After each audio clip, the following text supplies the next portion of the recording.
like some kind of souvenir basket or something like that. It's pretty neat with what I got. So I'm excited. Nice. Yeah, I'm glad everybody's excited for this movie, man. You know, it's not often a brother get a decent movie. So this is cool. I'm glad. I'm looking forward to it. I can't wait. Yeah, it's good. The movie looks like it's going to be fantastic. Yeah, and then they're going to finish with Infinity War. And then it's not going to finish. There's more shit after because Captain Marvel comes out after. I mean the year. I don't have any more movies for the year after that. Oh, for the year? Oh, you mean, well, I don't know. When does because Marvel Ant-Man and because whatchamacallit, Avengers is in May, so that's what I'm saying. Like you got Black Panther, then you got the Infinity War, and then that's it for this year. You think so? Well, no, there's Ant-Man and Wasp. Yeah, no, I think Ant-Man. Is that coming this year too? No, I think Ant-Man comes out this year. Yeah, I think it's a 2018 Ant-Man and Wasp. I thought it was 2019. Oh shit, that's even they throwing out some hits. They throwing out a lot of movies this year. And I don't know when is Captain Marvel. They just started they just started filming Captain Marvel. Mm-hmm. Yeah. Come to find out what's crazy is there's gonna be this is a twist. I was reading actually looking at a YouTube video, right? So Captain Marvel is gonna actually be based off the 90s. So the time era, so her timeline is actually before Iron Man and before the Avengers and all that formed up, right? Yeah. Now here's the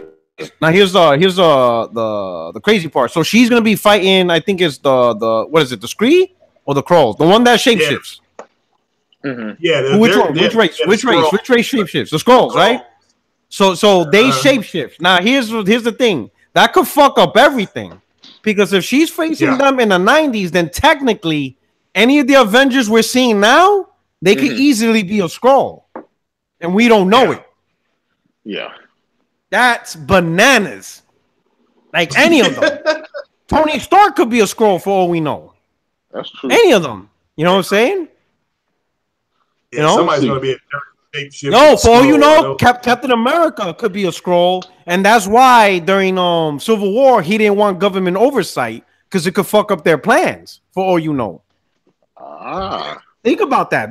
Think about it. Maybe that's why Captain America didn't want government worldwide oversight on what the Avengers do because that could lead into them being discovered. Think about it. That's some crazy shit. And we don't know the timeline of that shit could literally just rewrite everything, bro. Yeah. Man. It's leading to Secret War. I think everything's leading. See, everybody thought at first we all assumed that the Infinity War was gonna be the big shebang. Yeah. And then when they announced movies after Infinity War, I'm thinking, wait a minute. Like when they just mentioned the timeline, I'm like, wait a minute, you're gonna make more movies after Infinity War? I'm like, the only other possible thing left is Secret Wars. That's the only thing left that's bigger than Infinity Wars. Well, they still got Avengers 4 because with Avengers 4, Captain Marvel allegedly is supposed to come back, and that's what tips it for the Avengers because they're going to get smashed by the Black Order. Thanos isn't going to really have to do a whole lot because Corvus Glaive and Black Dwarf and Proxima Midnight, they're going to have their way, with the Avengers, So, the Proxima Midnight, she's the one during the commercial. She throws the spear and Captain America catches it. Had that hit him, he would have died like a horrible death. He would have been like sucked into a singularity. That's what's on the tip of her spear. She can actually manipulate space-time with that spear. So we have to wait and see. But I'm excited about the Black Order. Yeah, the Black Order is technically Gamora should be part of the Black Order because she's one of Thanos' children. Yeah. But they've retconned it, so we're gonna have to wait and see. They have to, the Infinity War. They're gonna have to change a lot because Adam Warlock was like the main orchestrator to fight Thanos. He's not in this. Yeah, but yet. They did mention him. They did mention him in Guardian of the Galaxy 2 as a after screen. The little after screen credits. Yeah, they mention Adam Warlock. But he was the actual, you know, person to put everyone together to fight Thanos. Yeah. So the story's going to change a little bit. Well, a lot. I would say not even a little bit. It's going to change a lot. So this Infinity War is not the Infinity War we know, but in the publication.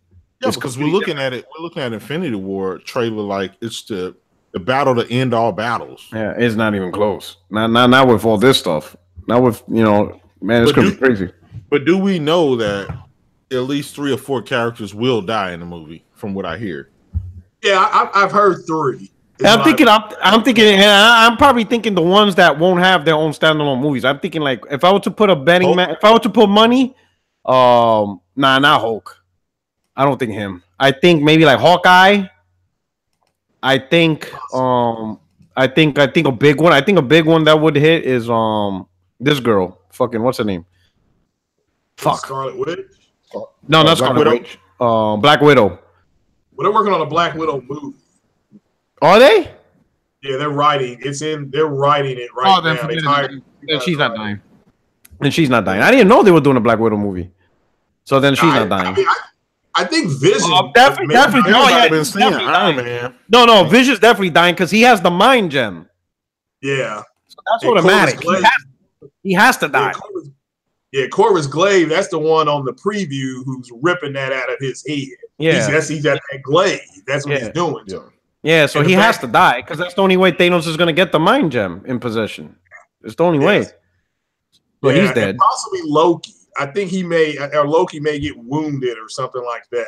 So he could possibly die. I think he's just too fun of a character, though. Yeah, you know, he's like a likable bad guy that could still be good in other movies, especially another Thor movie or whatever. So I don't see him dying. I just see the people that they could kill off and not really miss. You know, he's like Peter Parker ain't dying. Obviously, Spider-Man's not dying. He ain't gonna be one of them. You could guarantee he's not dying. So it's be interesting. I would definitely say Hawkeye. Well, I ain't gonna say definitely, but I would not be surprised if Hawkeye gets it. Iron Man. That would be a shocker. Yeah, damn. Everybody's been saying Iron Man, but you know, but Iron Man is so useful, especially for Secret Wars. They're gonna need Tony Stark. They're gonna need his intelligence for Secret Wars. They're gonna need him for that, or at least his mind, right? Yeah, they're gonna need. Yeah, they're gonna need at least his brilliance. But not unless Secret Wars is part of Phase 4, which at that point they can start adding the Fox characters, so you could get Reed Richards in. He could be a brilliant guy. Yeah, in theory. But we'll have to wait and see. It's interesting. I was waiting on DC to do something. So, where does this story... I can see Nick Fury. The good mention in the chat. I can see Nick Fury getting off because he's black. So I can see that happening. Gotta go. Gotta kill off the black man. Black man always got that first. The first character in the game to go. Yeah. And Black Panther, he can't die. That's too much money right there. So Nick Fury, you gotta go. What about that girl that's kind of his right hand? Agent Hill. Yeah, that's true. But it won't be much of a shock factor. Ain't nobody gonna care. So she didn't develop herself like this dude. That's true. What's his name? The fucking agent that was like, fuck, I forgot his name. Yeah, he came back on the show. But yeah, you're right. You know what I'm talking about? The right hand man, and he's like, you know, he collected the cards. He was like a fanboy. Yeah, Agent Coulson. Oh, I know. Yeah. Yeah, Agent whatever his name is. Yeah, he was like, that was a shocker because he was so big on superheroes, whatever. What if they faked his death? Well, they did. They did. That's why he's on the show. Like he was on a TV show or some shit. Well, I knew that, but I never really cared for any other TV. Yeah, I didn't care about a TV show. Yeah, I didn't either. I didn't even bother to watch it when the Ghost Rider. It's not even fun. Like I just can't do it. It's not like they're like I said. It's like playing Arkham but you're not Batman. Like I don't want to watch a Marvel show without seeing a Marvel character. Like you got to put someone important there. You know, it should have been Marvel characters from the start, not Agents of S.H.I.E.L.D. Who gives a shit about the Agents of S.H.I.E.L.D.? No one cares. Like, are you serious? That's true. No one cares. What about all those people that started those websites saying we were going to see Tony Stark and that's kind of the first time the web actually overreached. People started those fan pages, and after the first 2 shows, and people realized it was garbage. They were like, all right, we're shutting this down. But I did like that Ghost Rider. I just liked it because his face was on fire. He was but it wasn't Johnny Blaze. It was Nah, it was Robbie. Hispanic guy. It's pretty cool. He had a muscle car. I liked it. So yeah, it was pretty cool. Man, that's it. All right. So hey, welcome everybody to 60 Frames No Lag. This is your boy Puerto Rock 77. This is the late night edition. You know, life happens, everything thrown up. I'm in the middle of actually packing, so my wife's still in the living room packing up some stuff. We got the first, the movers. The first of two moves is happening tomorrow, so they're picking up like our express stuff, like stuff we need in Germany immediately. It's pretty much everything. No, I'm lying. But so they're packing that stuff now. And then on the 21st is our main shipment, where it's like our beds, you know, furniture and shit like that. Yeah, I have to drive down my car on the 20th to Charleston, South Carolina, so they could ship it to Germany. So I got a busy week ahead of me. Yeah. I got a lot of shit going on and stuff like that. And then after that, that's pretty much it. That's just me. I'm off. Monday was my last day at work. I'm on vacation until March 15th, where I fly out to Germany.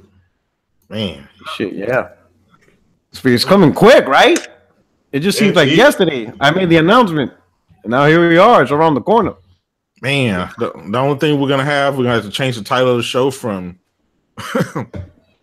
60 frames no lag to 60 frame to. I'm gonna type it in German. 45 to. I'm gonna type that shit in German. 45 frames and a little bit of lag. Flavin. You're like, what? Motherfuckers like, what? I thought it was Puerto Rican. Yeah, 30 frames, no lag. You know, 60 frames overseas. You know what I'm saying? Yeah. I don't know. Maybe this will boost my European audience.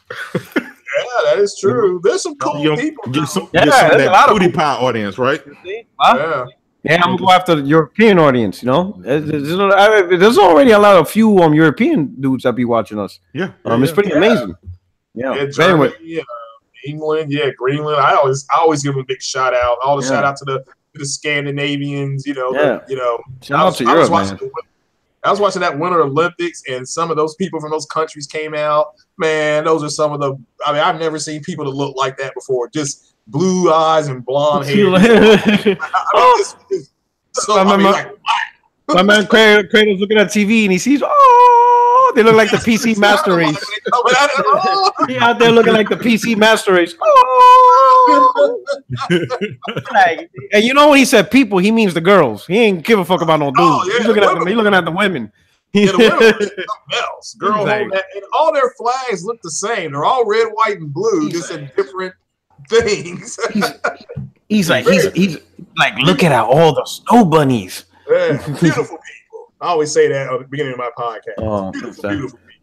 To answer Ryan, he says if I'm getting European PS4 or plugging on, I'll be living on base, so everything on the military base is converted to American standard. So thank God, I don't really have to worry about much about converting to European outlets. But if I did, let's say if I were to live out in town, I will get me converters.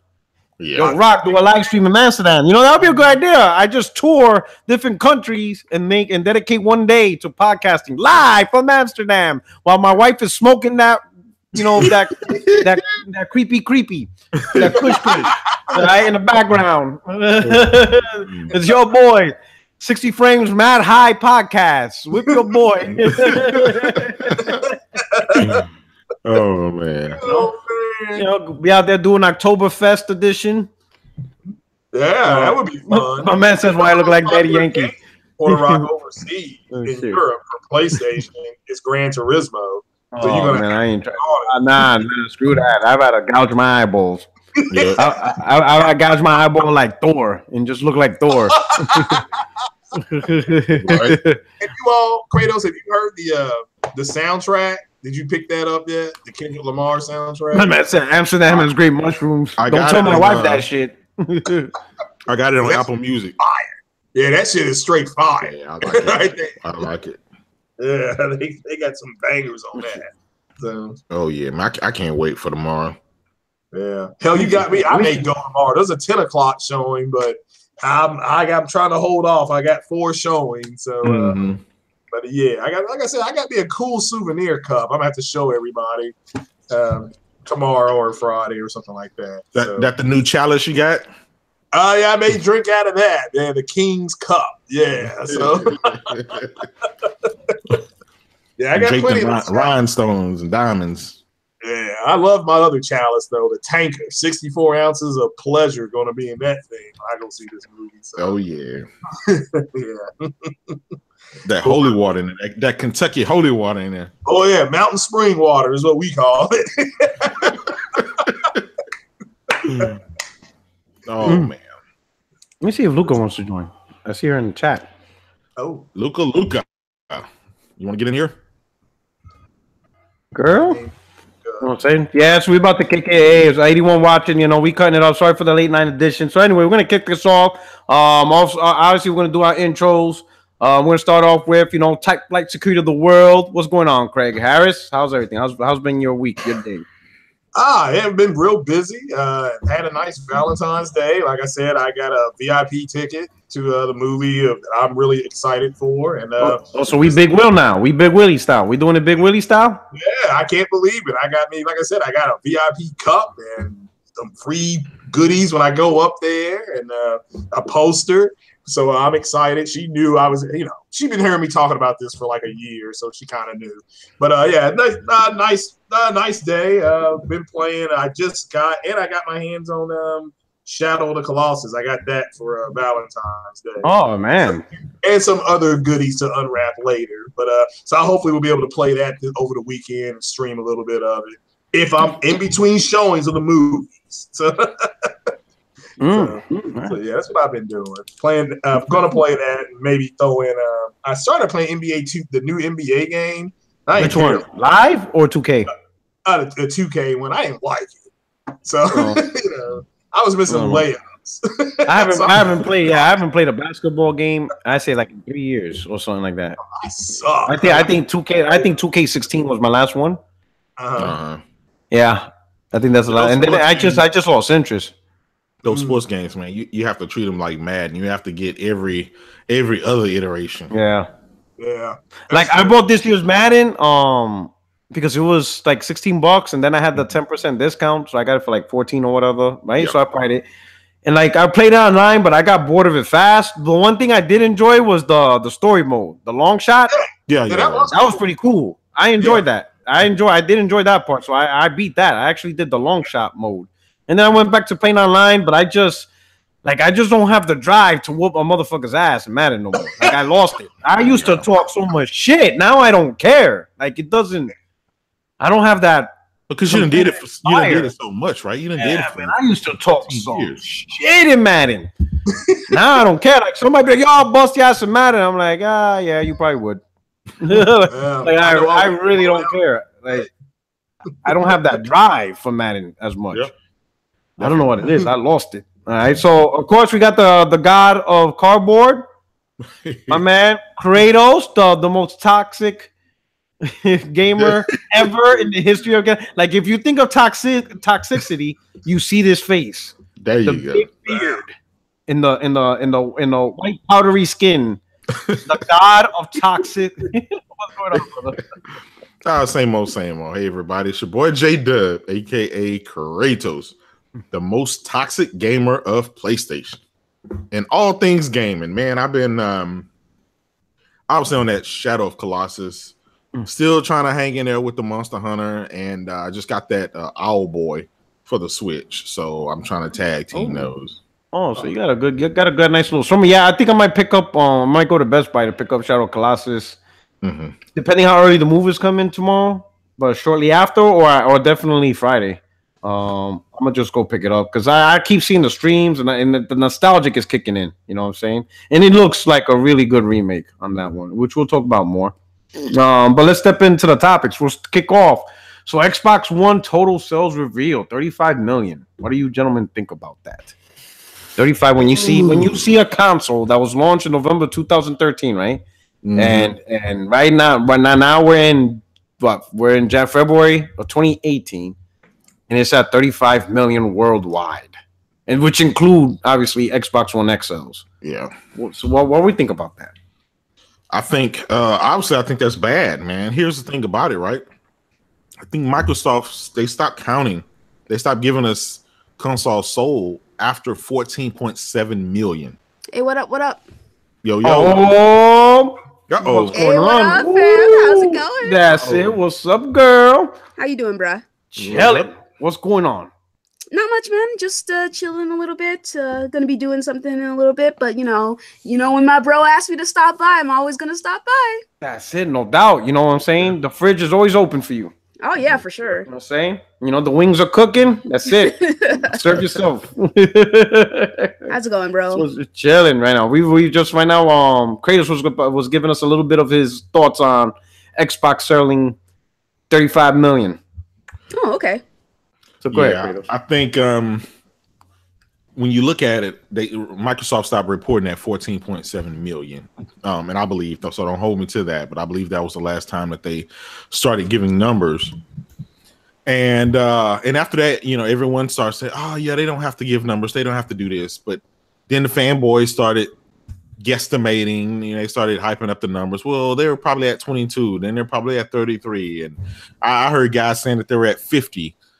And this kind of put it in perspective. So, I mean, whatever you want to think, right? Hard facts and hard numbers when it come to it, this system hadn't been selling the way that it's been portrayed as selling. You know, obviously the first 2 to 3 years, the X was obviously outpacing or right on par as the 360 was at that day and date. But after that, the Xbox 360 got really popular and started selling in massive numbers as the cost came down. So, of course, the Xbox One wasn't going to be able to maintain and keep up. And it just went downhill. And after all the problems they've had, man, nobody wants it. I mean, I think the base right now is solidified. You got 35 million people, and that's about it. You're going to probably squeak out another 2 or 3 million before this generation is over, but that's about it, man. I mean, you can't get any cheaper than 189, right? Yeah. I mean, eventually. I mean, so I think, yeah. So and it makes it even worse, right? Because Nintendo's able to launch a console in March, and they've basically got half of your install base within 9 months. So that doesn't help the issue. So I really don't know what they can do at this point in time. You have the world's most powerful system. You have the world's cheapest system, and guys are rebelling. So I don't know why. I think he said guys are rebelling. All right. Hey, Craig, what do you think about this? I mean, I've got mixed feelings about it. They caught on to what I was doing. I was about to file a FOIA against Microsoft to get to the bottom of, which is a Freedom of Information Act I was going to use on them, because they're a public traded company, and we, the public, especially me, I have stock in that company. I needed to know what exactly they were doing. And so them announcing it, I don't have an issue with. I don't know if it's a good number or bad number, because I don't know what they projected to do. I do agree with what somebody said Sunday. I think that, I don't know if J-Dub, it may have been you, there was somebody, maybe it was Dark Cloud, so shout out to Dark Cloud. Microsoft has not created, with the Xbox, they haven't created any new gamers. They've just got a bunch of people that have gone out and bought the system that have already been in the ecosystem. You know, whether they had the I guess you want to call it the Fat Boy Xbox with the Kinect. There's nothing wrong with the system. Like I said, I'll never buy another Xbox game again, because they're going to put them on Game Pass, so I'll just rent them. So that's fine. That's not a slight at Microsoft. That's fine. You know, this is what you got to do to get people to buy your shit. Fine, you know. But I don't know if you all just seen the bundle. It could be fake. I saw it on Twitter. It was the Xbox with Star Wars Battlefront 2, Grand Theft Auto, and another game, and I still assume it comes with PUBG for $4.99. So if that's true, you can get 4 games, you know, and you know, or that bundle. That to me is a good buy, because that is $4.99 plus 4 games, and the stats it still comes with the PUBG, you know. So and then you still have all the services that comes with it. So but overall, I wasn't in that boardroom when they said we're going to sell this many in 4 years. So compared to Sony, you want to compare it to Sony very quickly, this is god awful. I mean, this is Cloverfield Paradox bad. Shit. For the Xbox. So, but comparing it to Sony, but if comparing it to the Xbox, the OG Xbox, the original one, they've outsold it, by 10 million. So it depends on how you want to look at it. All right. So before I move on to Luca, $5 super chat. This is specifically addressed for Luca. Andrew Wilkins, $5 super chat. He says, "Tell Luca I said stop getting in her feelings about people being honest about Xbox sucking. And Xbox fans are the most toxic, slowest people and the worst gamers." Where did that come from? Luca, what did you do? You just showed up here. I mean, I'm not really sure. I made a post about people complaining about Microsoft's floor space at E3, so he may be talking about that. I don't know. He may be talking about RDX yesterday. I went off on a bunch of these fucking losers in the chat. And ever since then, they've been crying and complaining about me like they always do. Talk about me getting in my feelings, yet they're a bunch of grown men whining about some girl on the show. Get over it. But I have no idea what he's talking about. So. Okay. I'm like, man, she's already causing trouble. I'm like, holy cow. Got the paparazzi after you, girl. Okay. Wait, hold on. I do juegos. She gets on her feelings. She blocked me on Twitter because I said communism is worse than Nazism. What? They're both bad. What the hell is what are we talking about here? Like comedy? Okay. What the hell y'all be talking about? I mean, I block people who are stupid, bro. So sorry. Yeah. Thanks for the super chat. Yeah. Yes. Thanks for the super chat, bro. All right. Much appreciated. There you go. So what's your take on this 35 mil? I don't. So, and I'm saying I'm not, and I'm all right. Let me massage this question, right? Not from a fanboy perspective, but from a perspective of, let's just say, how Microsoft may carry themselves forward based on this information. Because look at it this way: if you're Microsoft, right, and you have a product that sold 35 million, right, and then you look at your competitor, they sold 76 million. Right, and then you look at a competitor to your right. You look at the competitor to your right; they sold 76 million in the same time frame, right? Then you look to your competitor to the left, and in 10 months they sold 14 million. So, from a perspective of Microsoft, be like, wait a minute, we might have to do something different because if we're looking around, this is not working for us. Like, we're getting our ass kicked on the right.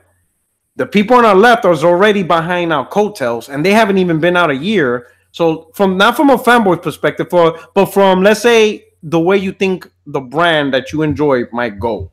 Do you see any concerns with this console selling 35 million? Or do you think Microsoft just like, hey, whatever, it's 35 million, we did okay. We're just going to keep it pushing and just keep repeating history every year, every generation. What do you think? That's what I meant. I don't want you to look at it from a fanboy, haha, Xbox sucks, not in that. I think that if you put it like that, yeah, I mean, it's really not that good. Like, it's really not that good. Yeah, when you put it that way, yeah, it sucks. Yeah, is this like an official number or is this just like? Well, this is the analyst, right? An analyst, okay. Yeah, analyst.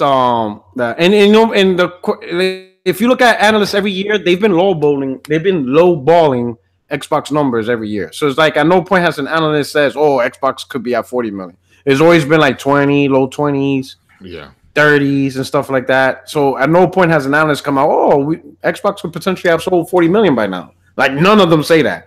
None of them. I mean, I guess it's better to stick low. That way it's like you're not overextending yourself when it comes to that kind of stuff. I think that there's a reason why Xbox is changing things up. I think there's a reason why they are putting their games on Game Pass day to date. And they're not just trying to sell them outright. I think there's a reason for all of that. I'm not really surprised. Now, I don't like speculating too much on things that I'm not sure about in terms of like numbers. But it's kind of like, yeah, that's pretty bad if it's only 35 million. It's pretty bad. And just in comparison to what PlayStation's doing, because PlayStation is doing phenomenally well, and the Switch is like. It's I don't even understand what's going on with the Switch. We were wrong about that, man. Yeah, I already ate my bowl of crow. I'm still trying to convince Zaire to eat his. I ate mine like months ago. I'm like, man, where's the A1 sauce? Because I was wrong on that motherfucker. I'm like super wrong. I was like, whoa. I'm like, yeah, let me get a little salt and pepper. and let me put a little A1 sauce, and I ate my bowl. I've been trying to convince Zaire for like months. I'm like, bro, don't even go with this. Oh, we gotta wait a year. It ain't happening, bro. Like, just stop. This shit's gonna keep pumping. It ain't slowing down. Shit's not gonna just dead in its track overnight. It's just not gonna happen. I mean, and since we have actual numbers from Nintendo, there's a very good chance that if this is the case, Nintendo's going to catch up extremely quickly to what Xbox is doing. I mean, I'm just being honest with that. And that's unfortunate, you know, and I don't, you know, all they can really do is come out with games that people want to play, but, you know, at least for me personally, I'm not really interested in any of the Xbox IPs coming out this year, so. Really? So yeah. So the first I don't care about Sea of Thieves, which I got a lot of shit from these loser Xbots about that. I don't care about State of Decay. I don't care about Crackdown. So I'm looking forward to State of Decay. Actually, I just don't like the part where if your character dies, he's gone forever. Because I swear to God, I will punt this console. Man, to Rock, the that's the best part of the game. Are you kidding me? If I got this dope guy. And I work about that guy so much, you're gonna make sure he doesn't die. And then I get this retard that joins with me. Yo, you mind if I turn up at a party? I'm like, sure. And he accidentally like explodes a bomb, and my guy's dead. True. I'm like, yo, I'm done. That's true. Yo, I will fucking have a heart attack. Like, oh my God. I will like once I see something stupid, I will unplug from the net like real quick before he actually registers or something. Exactly. You ain't killing off my guy. Like, nah, we not doing this. Hit that reset button. Oh shit, I will catch a heart attack. But here's one thing. So with the cells, here's what the first time I noticed that something was not right with Xbox sales, believe it or not, was around July 2015 when Square Enix announced that Rise of Tomb Raider was coming to PS4 and PC, and the game wasn't even out yet on the Xbox One. It wouldn't come out, it didn't come out till November. But yet here we are in July, Square Enix makes this announcement, right? Mm-hmm. And then days later, towards the end of the month of July, Sony announces they just reached 25 million consoles worldwide. Yep. And Microsoft said nothing. That's when Microsoft stopped talking about console sales. Yeah. To me, the combination of what Square Enix did, because that's kind of weird that you have this time exclusive deal with a company. It doesn't matter whether it's Sony or whatever, but before the games comes out, you're already telling the world that you can get this game on another platform, even though you have this time exclusive deal with this particular product. I thought that was weird. I'm thinking, why isn't that the whole reason why Microsoft paid you, so that way you could give the appearance that you can't play this game anywhere else? That's part of the package deal. Yeah. But Square Enix went outside the box, announced that is also coming to PS4 and PC, pretty much telling people you don't have to get an Xbox if you're really interested in this game. You can wait and play it on another platform. That actually helped out a lot of the Uncharted fans. Before that announcement, there was a lot of Uncharted fans that was split between what console do I buy? Because I love Tomb Raider, but I love Uncharted. Now I don't know what to do. The moment Square Enix made that announcement, then the decision's easy. I'm going to get a PS4 because I'll get my Uncharted. And then months later, when the game's released, I will get my Tomb Raider. So I'm good. I'm happy. Some people were going to choose Xbox over PS4 because some people have a preference for Tomb Raider over Uncharted. Is that finicky? Nothing wrong with that. But the moment Square Enix did that, people will wait because they'll get both. Gamers have no problem waiting to play a game if you can get both. Yeah. On one platform, at the cost of one platform, I'll tell you this. This is how I knew things were bad, right? Have you noticed we hadn't even got any user engagement numbers for over a year and a half? They used to be touting those. And then they automatically just stopped. So we hadn't got those in over a year and a half. Right. Hey, so I'm sorry to interrupt. Another $20 super chat. Andrew Wilkins. All right. Jesus. My man said, all right. He said, Luca, I'm talking about how you act different on podcasts. Seems like you play a crazy character on Xbox Cast, but cool on P-Rocks. Similar to Fonz going off on crap, but his friend Dealer is the same kind of lying fraud. What are we doing here? Can we keep gaming, guys? Gaming. No, it's fine. I gotta be honest with you. The reason I go off on a dealer's podcast is because his comment section is full of fuck boys. And they're always getting on me and getting upset about like the most random stuff. And I'm like, okay. And the reason I'm chilling Porter Rock's cast is because, you know, other than a couple of you people like freaking out at me over dumb shit, which like none of you guys even know me, so it's like whatever. It's not a big deal to me, you know. Like overall, this is just like gaming stuff, and you know. Like I said yesterday, Porter Rock, I went off on a bunch of people in dealers' comment section because people keep fucking complaining and bitching and crying and whining. And they always focus on me for some reason when everyone else on the panel is saying the exact same thing as me. I said, and you know, these dudes in the comment section who are trolls, they're just jealous and they just want to be on the show. They're assholes because they can't do what we do. K-Mega agreed with me. D agreed with me. Colt agreed with me.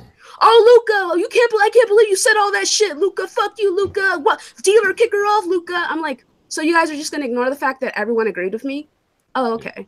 And it's always like that. People agree with me on the panel, and then everyone in the comment section pretends like I'm the only one saying stuff and like I'm crazy or something.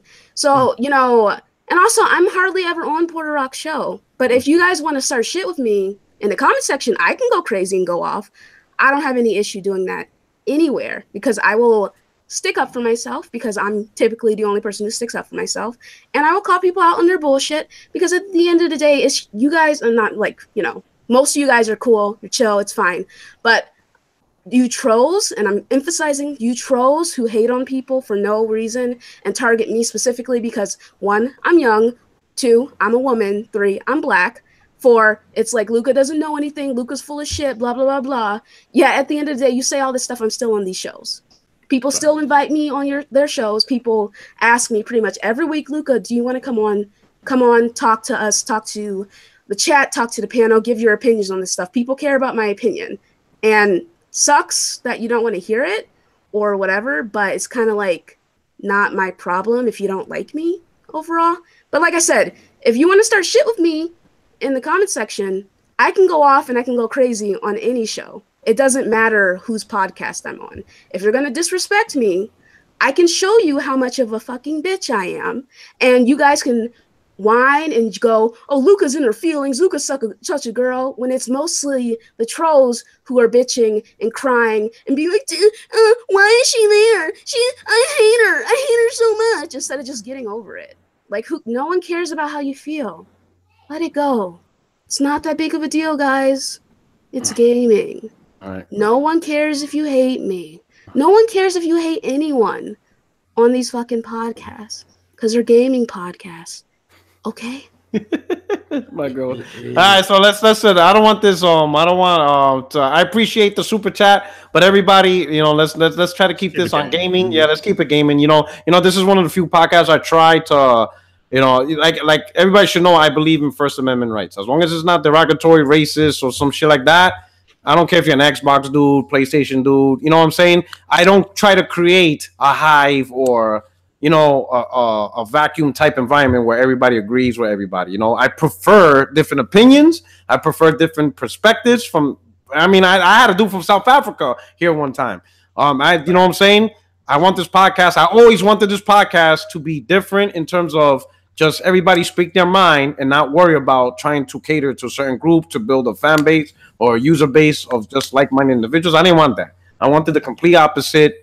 You know what I'm saying? So I do value Luca's opinion. I value a lot of people's opinion as long as you don't bring in derogatory bullshit. You know what I'm saying? And that's the thing, Porter Rock. It's like these guys, the trolls, they're always saying derogatory things toward me. They call me every freaking gendered slur in the book. And then people are like, well, why are you upset? Why are you so sensitive? I'm like, what? Like, you're going to call me a slur and then I'm not supposed to be like, okay, that's kind of messed up. Like, you expect me to just be like, oh, get over it. It's the internet. Everyone attacks everyone. I'm like, okay, cool. But, like, you're just, you know, you guys aren't on these podcasts dealing with this on a weekly basis. So I'll be honest. I never agreed with that, oh, it's the internet. No, it's the internet is just, the internet is not a living, breathing thing. It's just information. It's just a way to express information. The internet is no different than a phone call. You know what I'm saying? You're not going to get on the phone and talk to a person you know and call them a bitch, cunt, whatever. Right? That's not how it works, you know? Yeah. Whatever you whatever you do on the internet, that's a representation of you. The only difference is you're hiding behind a keyboard. That's the only difference. I always said that. Most people will not act like that in a public forum. You know, you won't be at a job cursing a woman out. Yeah, and that's the thing. Like, I don't care if you disagree with me. That's fine. You can disagree with me. We can talk things out. That's okay. But it's mostly the trolls who are like, "You're fucking wrong, you stupid fucking bitch. Eat a dick and die." I'm like Jesus Christ. I just said I'm not interested in Sea of Thieves. You're gonna go out there, and I'm not hiding the fact that I'm not interested in these Microsoft IPs. I posted on Twitter. I posted on Twitter. Oh, I prefer PlayStation games. I say it on the podcast I'm on. I'm like, yeah, I prefer PlayStation games. Yeah. I tell the guys, oh, you know what? Maybe you shouldn't be making fun of Kratos not being able to jump. That's kind of silly. Like, I just like, okay, you know, like, what the fuck? You guys are weird. You're fucking weird. Like, the trolls. Once again, I'm saying the trolls. The trolls are weird, right? The trolls are weird. Yeah. But if you disagree with me, that's fine. Just come at me with, you know, like you got a little bit of sense in your head. Because just because I say I don't like a game or I don't agree with someone's opinion doesn't mean it's okay for you to go be like, fuck you, bitch, fuck you, whore, fuck you, slut. You should go choke on something and die. Like, your opinion is completely irrelevant because fuck you, bitch. And I'm like, okay, but I'm still on the show and people are still going to continue having me on the show. So. And what's crazy is conversations like that, it doesn't help the gaming community to continue the conversation about games, because there's always going to be something new to talk about, new games, new IPs, new genres, new consoles. But if you talk to a person like that, most people 9 times out of 10 are going to shut you off. They're going to block you, and who's going to be left for you to talk to? You understand what I'm saying? That's why I don't go out and be like, oh, you fucking bitch ass motherfucker, suck a dick. I don't talk like that to people in general. That's like this just not part of my language, you know. That just doesn't make sense. You know, how can you continue the conversation of gaming if your intent is just to fucking thrash somebody? That just doesn't make sense. If you disagree with somebody, then just say you disagree, make a point, you know, that could enforce on why they're wrong. But if it's just an opinion, then that's it. If a person goes like me, I don't like racing games. I don't give a shit who doesn't like me because of that. I don't care, but that's my opinion. That's just me. I'm not going to waste my money on that trash. But that doesn't mean you guys can't like racing games and you guys can't buy it. I'm not the one dictating what people buy and don't buy. It's just all it is, an opinion, you know? Yeah. And that's the craziest thing, Porter Rock. It's like you give a simple opinion on something and people freak out on you over like nothing. And you're just like, okay, so I'm the emotional one, but you're getting in your feelings about me saying I don't like a game. I think people need to stop and think about the things that come out of their mouth before they write it. Because you calling me emotional, because that's always the thing, right? Oh, you're a woman, so you're emotional. When it's all of you men who are obsessed with me, coming at me, attacking me, just because I say, yeah, I'm not interested in this. I'm like, okay, like, get over yourself. No one cares. Shout out. Hey. What about the 4K chickens and CFE? I want to say, I want to say shout out. We're not doing this, man. Here, shout out to one of my sponsors, Cyrus Martin, right there. He just said that by me just cursing right now, he just broke out laughing at work. Yeah, because I hardly curse. I don't do that. I'll be honest. The one podcast I think I cursed was like the Weapon Wheel podcast 2 weeks ago, because fucking Hard 8 pissed me the fuck off. Oh, I know. That was so funny. That was the only time. And nobody expected that shit. I was like, they were like, oh, shit. Yeah, he got on you, bro. That was bad. You know what I'm saying? That I would say that's the only time I show my face. If a motherfucker comes at me, even in real life, I'm like that. If a dude comes at me, oh, man, you have no idea what the fuck you just started. Because I'm not the dude. Like, if you come at me, I'm not the dude to try to make peace. Fuck that. Fuck that. And it's just kind of like... We went past peace at this point. We not talking peace now. At the end of the day, this shit is just... I mean, I really want people to stop and think about the fact that they're getting so worked up over fucking video games. Video games? Like, listen, I understand that guy has history with Zaire, and who knows what the fuck actually happened between all of them, right? But it's like, we weren't there. You don't know what the fuck went on. You have nothing to do with that. That's none of my business. Like, that's between him and Zaire. That ain't got shit to do with me. Fuck, he worrying about who I hang out with. Like, you know what I'm saying? Oh my God, that shit pissed me off. I'm like, this dude's calling me a weirdo. Yeah, he's worrying about who Zaire hangs out with. But what? But anyway, All right, so back to gaming. All right, so we're done with Xbox. We'll move on from that. You know, Ultimate consensus in the panel. Xbox One sales suck. All right, next one. Google and Amazon. So Google's looking to entering gaming. And Amazon, both with their own gaming streaming service and subscription-based plan. And Google themselves, shortly after they implement the streaming service, they have a console that they think of revealing. And right now it's called Project Yeti. Luca, I know you don't have a lot of time, so I would like to start with you first. What do you think about that? And how do you think that could potentially change the game? Especially with Microsoft, Sony, Nintendo, you think they might change their outlook? Like these are because Amazon, Google, these dudes have money. This ain't like a little company entering gaming. This is the big dogs. Mm-hmm. You know what I'm saying? Like Google pretty much owns their own fiber network. Yeah. You understand what I'm saying? So these guys are doing it big. So what do you think about that? Well, it could be really interesting to see, especially if they come out with something and it's successful. I think it was you. Was it you who was saying that it's kind of weird that? Oh fuck, I don't remember who it was. Someone was saying that we only have Microsoft. Me? Oh, that's me. Yep. That's me. Okay. So you know. Okay. Yeah, I remember that. Right. So that could be good for us because more competition overall is just good for the consumer. So it'd be really interesting to see.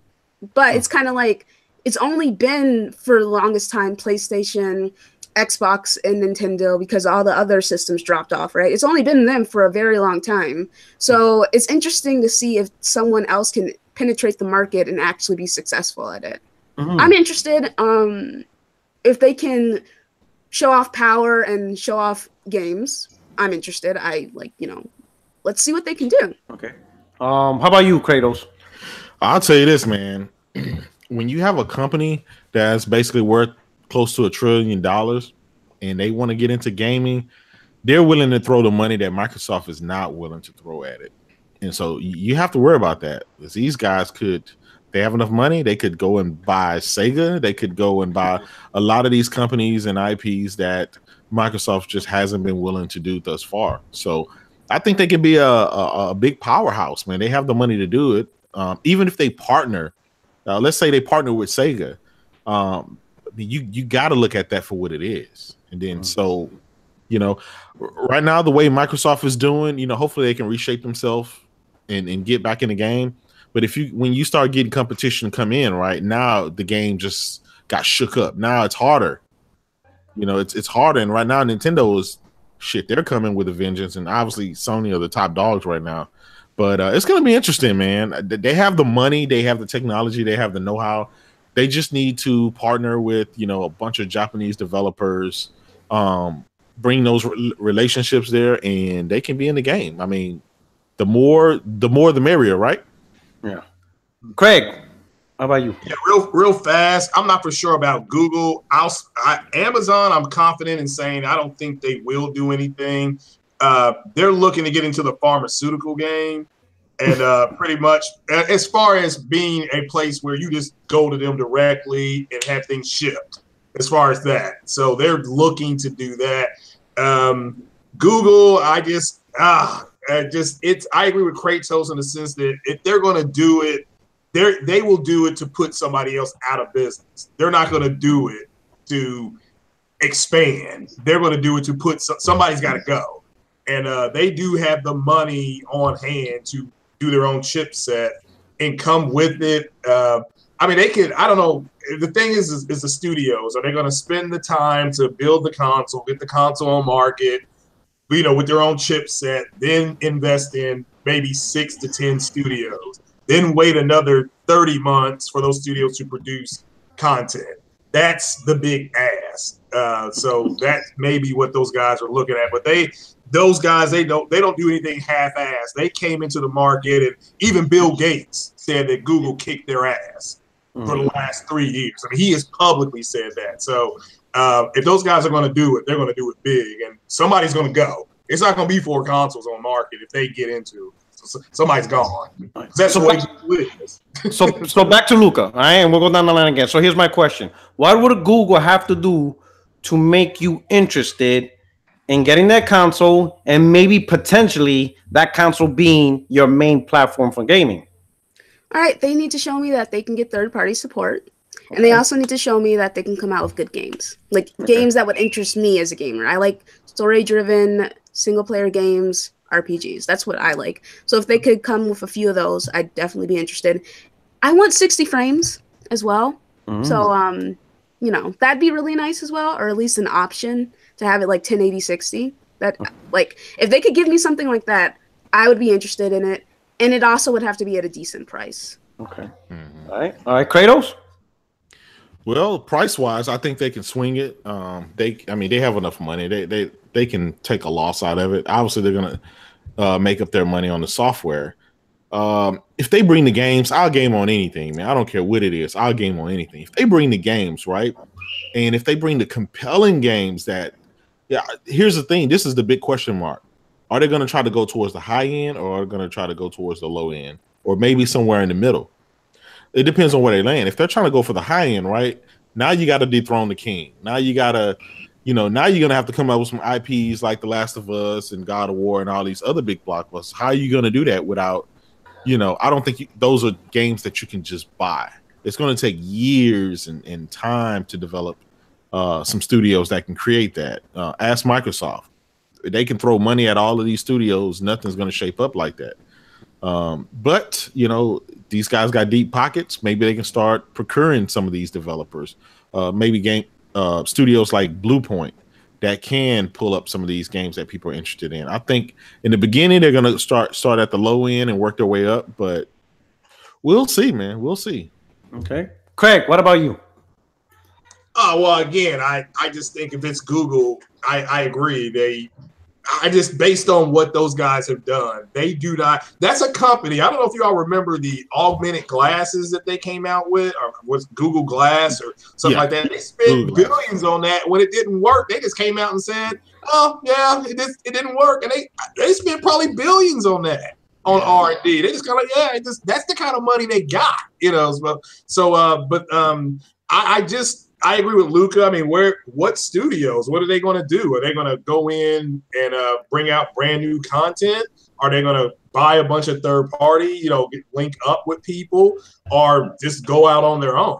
That's it's nice to speculate about it, but just the way Google does things in tech, they don't care. They got together and they gunned not for Microsoft, not for Apple. They went after Oracle. And Oracle got more than everybody. And so those guys, that's who they went after, and they're damn near right in their backyard.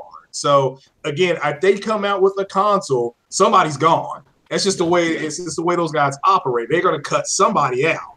And since they are a software company, the biggest threat to them is Microsoft, because they're another software company. Was it Sony's more hardware, and so is Nintendo. Shout out to Cyrus Martin in the chat. He said, and this kind of makes a good point, but kind of back to what I said. Do you think it'll be possible if someone could buy Sega and infuse them with a bunch of cash and bring them back, them and their franchises? Again, they have enough cash, right? Sega has the IPs. Sega could get back in the, basically in the hardware business and start back doing what they used to do back in the day if they had the cash. And so, I mean, what do you guys think about that? That would be an interesting partnership, because if the people are still there, they do have some experience with hardware, just a little bit. Google has the money. Sega does have the IPs for the exclusive to give Google its own identity. Mm-hmm. They have a lot of IPs to give Google its own identity, and then Google, all they gotta do is just worry about getting the multiplats, working with EA, Activision, Ubisoft, all the developers out there, right? And then Google, with their own capabilities of cloud service and all that stuff, bring out the service capabilities, the party chats, the power, stuff like that. So they do have, I think, a partnership with Sega and stuff, and maybe get somebody else. They could give the console its own identity, give its own service its own identity, while at the same time, like what Luke is looking for, make sure you have the third parties, because you don't want to miss out on third parties with this new console. It doesn't really make sense to get it if it's mixed on third parties, you need to have a mix of both for it to work out. You can't be like the Wii U, which only had exclusives and barely any third party support. And I guess you can't be like the Xbox. And only have third party because people are going to crucify you for that. Yeah, you need a little. It's the truth. Regardless of the sales of all the games, they need to be there. You need to have all types of games, even the niche Japanese games, indies, big AAA blockbuster games of different genres. The console needs to have all of that because you never know who's going to be attracted to your console. You know, so that's one thing Google now. Now, obviously, let's dive into the next part just a little bit. Is the talk of well, before that, Lionel, my man Lionel, $5 super chat. Tony Stark. Tony Stark here. He said Google would be a good third-party studio. Not sure about console. Barely enough space for two because the Switch is a handheld. I'll be honest. I kind of agree with him in terms of the Switch. I know Switch, you could dock it, but to me, that's like no different than having a laptop with a docking station. It doesn't become a desktop PC just because you dock your laptop. It's still a laptop in a docking station. And I think one of the huge parts of Switch's success is that it's a mobile device. You know, people look at it as a very good Nintendo handheld that you could just so happen to play on your TV. But I don't think a lot of people look at this as a console because it gets away with a lot of stuff that a console has. You know, consoles don't have cartridges, you know, but yet people are fine dealing with that on the Switch. You know, the online network and stuff like that, you know, chatting on your phone and stuff like that. People don't really hold Switch to the standards of a console because it's not a console. It's a handheld. So, yeah, it's not going to be as good as this product, you know? So I think Switch gets away with a lot of that stuff simply because it has that, you know, that downgraded look of, hey, this is a handle. I get to play it on the go. Yeah, the games is not going to run at 1080p 60. It's not going to have the best visuals because it's a handheld. You know, everything's going to be, but it's a handheld, but it's a handheld, but it's a handheld. And I think Switch gets away with a lot of that, you know, which is fine because as long as you bring the games, that's what matters. So one of the developers of Final Fantasy said that future consoles, and I know the clickbait specifically said PS5 and Xbox, the next Xbox, but he didn't say that. He says the future consoles could potentially be cloud-based service consoles. What do you guys think about that? We'll start with Luca and go down the hill. Luca, what do you think about that? That the future of console gaming is potentially be cloud-based gaming. I think that's possible, but like in the future. I don't like think when, the next like when you're 70. No. I don't. Grandkids. I don't think the next gen is going to be like that, but maybe the gen after that. Okay. All right. Do you have any? Well, we'll go down the line. Well, I'll ask the next question. So, Kratos, what do you think? The future, cloud-based gaming. Yeah, the deep future. Here's the thing, right? So when they say cloud-based gaming, are they? I mean. Kind of like PS. I'm assuming PS Now type gaming. We mean streaming. Like PS Now type, where everything now is in the cloud. I don't see that for a very long time. It's at the whim of. I remember the whole thing about cloud and streaming and all that stuff is at the whim of each individual's person's ISP and their connection. Yeah. And it doesn't matter where you are, unless you're in Japan or something like that. Your connection is shit. Mm-hmm. For that level of technology, yeah. Yes. And we're not talking about just download speeds. We see most gamers only care about download speeds. It's the upload. It's the upload that you have to worry about, right? Because guess what? We capture all this footage, we're streaming stuff. When you stream, you're pushing a bunch of data up more so than down. So that's part of the problem. Yeah. Craig, what do you think? Future of consoles, cloud-based. I don't disagree with what Kratos said at all. I think we're at the mercy of the IPSs, and you got some parts of the United States, forget about the world, who have really good internet, and then you got some people who are like, "What is the internet?" I mean, actually, the majority of America has bad internet. A lot of people think because we live in Chicago, Houston, New York, Miami. Right. Most of America is rural. It's not cities. Most of America is a rural. That's why our average is like internet. Some places though. Yeah, some people don't even have hard cable. It's satellite internet, which really sucks. Exactly. That's why I say we're like ranked 19th in the world. Yeah, because of all those areas that have shit internet. Mm-hmm. Here's my thing about cloud-based. That's the problem. Is that if it's cloud-based, they're hurting. If you're gonna wouldn't buy it, Even with decent internet, right? one of the pushes of people think that gaming will easily go into this direction is because they look at movies and music. That's always the example that's used. Well, music's doing it, movies is doing it. But here's the difference between movies and music. Music is just straight up downloads. Movies is just straight up downloads. There's no upload interaction into those medias. You understand? I'm not like Prado said, we're not uploading anything to them. All right. That's number one. Number two, the file size of those media is low, it's small. Like you're not gonna download a 50 gig music album. You know what I'm saying? Most music is megabytes, and you can use McDonald's Wi-Fi. That's why you're able to stream a whole bunch of music, because most music is not big files at all. So it's easily to have music in the cloud and access it with the web, because you don't really need good internet. You could just go simply to Starbucks, connect to the Wi-Fi, and boom, you're listening to your music, you know? Yeah. Same thing with movies. Movies, okay, you need a little bit better internet, but again, all you're worrying about is just download. I mean, hell, most people have their movie devices, whether you watch movies over your TV or through, you know, Amazon Fire Stick, it's all connected to your Wi-Fi, all right? But most gamers, we don't even connect our consoles to Wi-Fi, even though we can, because we want the best gaming experience. And the best gaming experience is usually through Ethernet, if you're able to, right? Yeah. Plus, you got all these games, especially now. And Luca, you guys with the 4K consoles know better than me. A lot of these games are 4K are like 80, 90 gigs.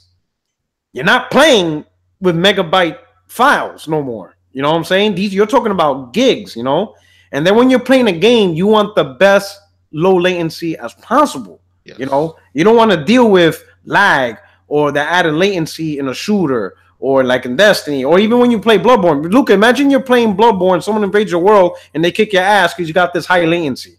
You would be pissed. I'd be so pissed. You'll be flipping the fuck out, right? But when you watch a movie, if it buffers for like 10 seconds and then it continues on, that's not really a big deal. Yeah. You understand what I'm saying? Like a movie buffering is not that big of a deal. Yeah. You know, unless it buffers for like 10 minutes, then you're like, okay, what the fuck's going on? But like a 10-second buffer, like you see, all of a sudden it stops and then it just goes on and then the rest of the movie's fine. That doesn't mean anything. But when you play a game and the latency's like you noticing, damn, I'm losing because this latency sucks, that's a problem. You know what I'm saying? And that's my issues with the cloud base. At what point are we going to have internet where playing on the cloud is literally no different than playing natively on the console? When they can achieve that, then I can see cloud-based gaming good to go, you know? But other than that, I don't see this happening, because I think a lot of people, especially the Call of Duty gamers, the Madden gamers, you know, Ghost Recon Wildlands, you know, the people who play, you know, Elder Scrolls Online, all these online games that you need low latency, they'll flip out. It will be a terrible experience to play this. Imagine shooting a 3 and you can't hit a 3 because the latency sucks. And you're like, man, I can't get the shot right because it's lagging. It's the time. I just can't get the timing down. Does that make sense? No, I hear you. I hear you. Listen, it's just like, it's equivalent. Remember, it's just like playing PUBG on the Xbox. All of the rubber banding, all of the slow, jerky movements, the low frame rates, all that stuff plays a factor. Mm-hmm. That's just what it is. And again, I still think that all this cloud-based talk and stuff, it's DOA. It's just not gonna happen. I think like that's why I know I made a joke about Ashton being 70, but I honestly think this probably won't really be the main thing for like another 10-15 for like 15 years, maybe 20. Yeah. You know? I mean, look how long it took music. As Best Buy recently announced they're gonna finally stop selling CDs. Yeah. And we've been having iPods since like what, 2003, 2002, 2001. Like it's been almost 17 years ago since we had an actual.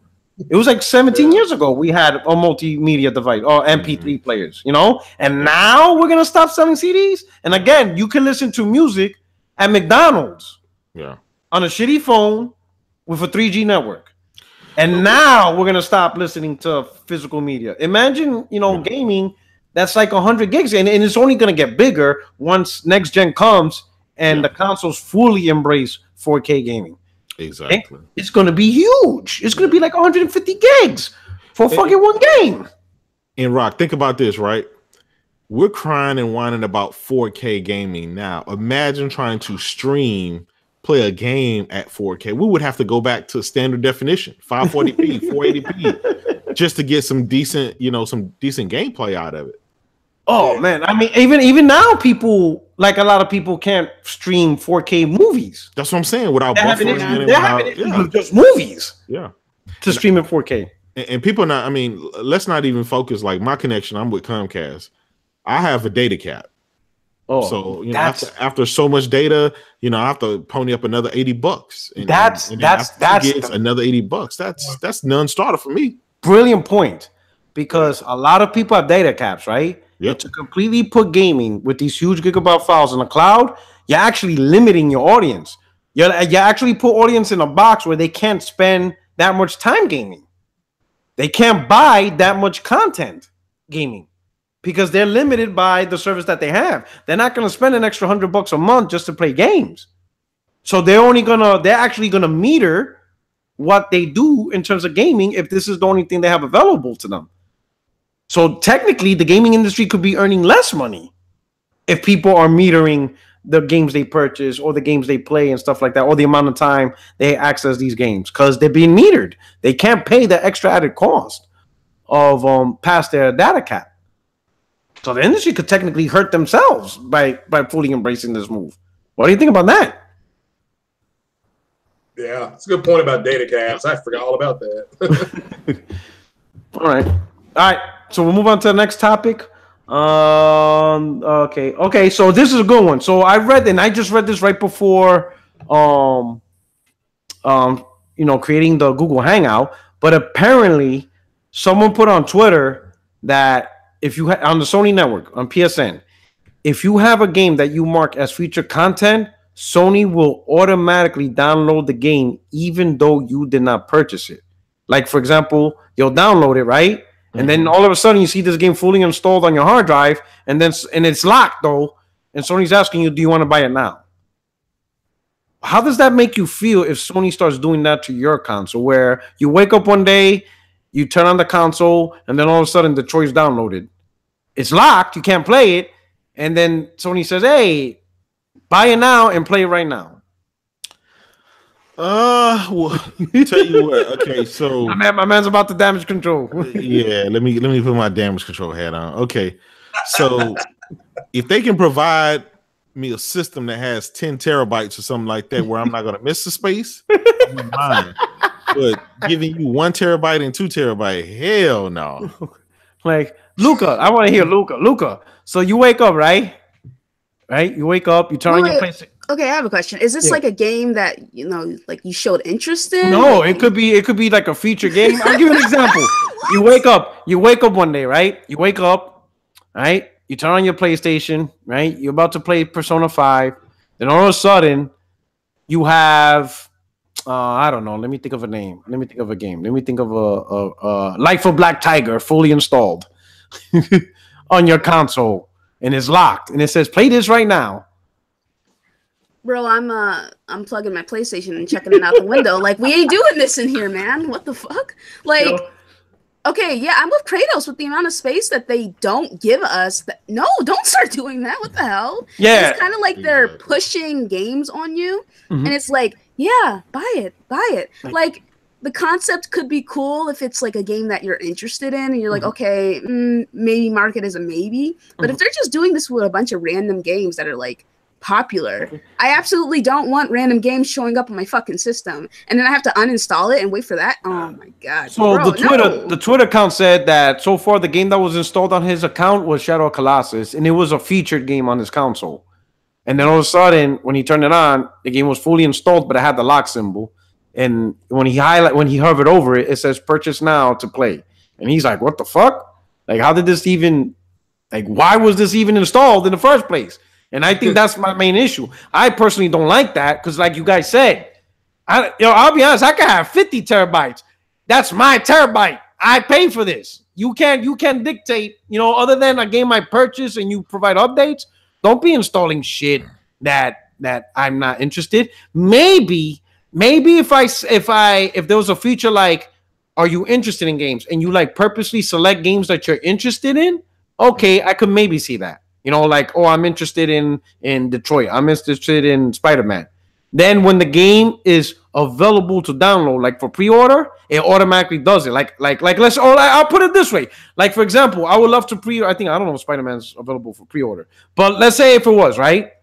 Or let's say it's not, right? But I'm going to pre-order Spider-Man digitally, right? Mm-hmm. I don't mind if I mark it saying I'm interested in this game for pre-order, right?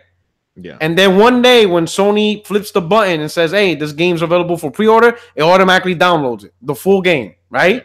Yeah. Now all I'm waiting for is just to purchase it. I could get that.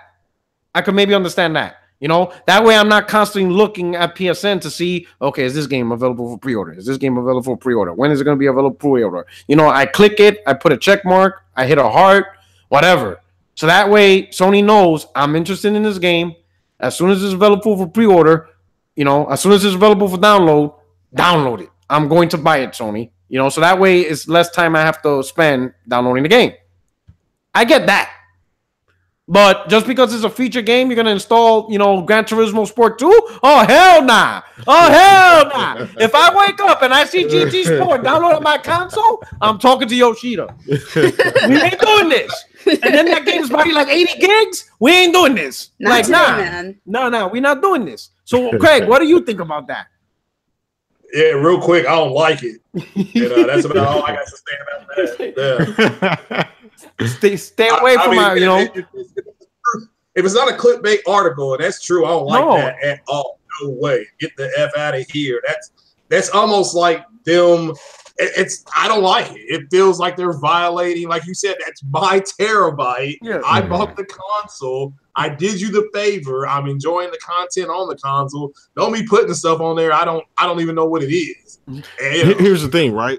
Here's the thing. If they do it this way, if there's an option that you can enroll into that says, hey, you know, we see your gaming habit. We know what kind of games you like. Can we suggest these games for you and have them already preloaded on your system just in case you want to take advantage of them or whatever, yada, yada, yada, then that's optional, right? So I don't mind that. But to automatically, if I come home, my hard drive is already half full and I see some crap on it, I'm going to be pissed because now it went towards my data cap. Yeah. Oh, yeah, that's true. You see what I'm saying now?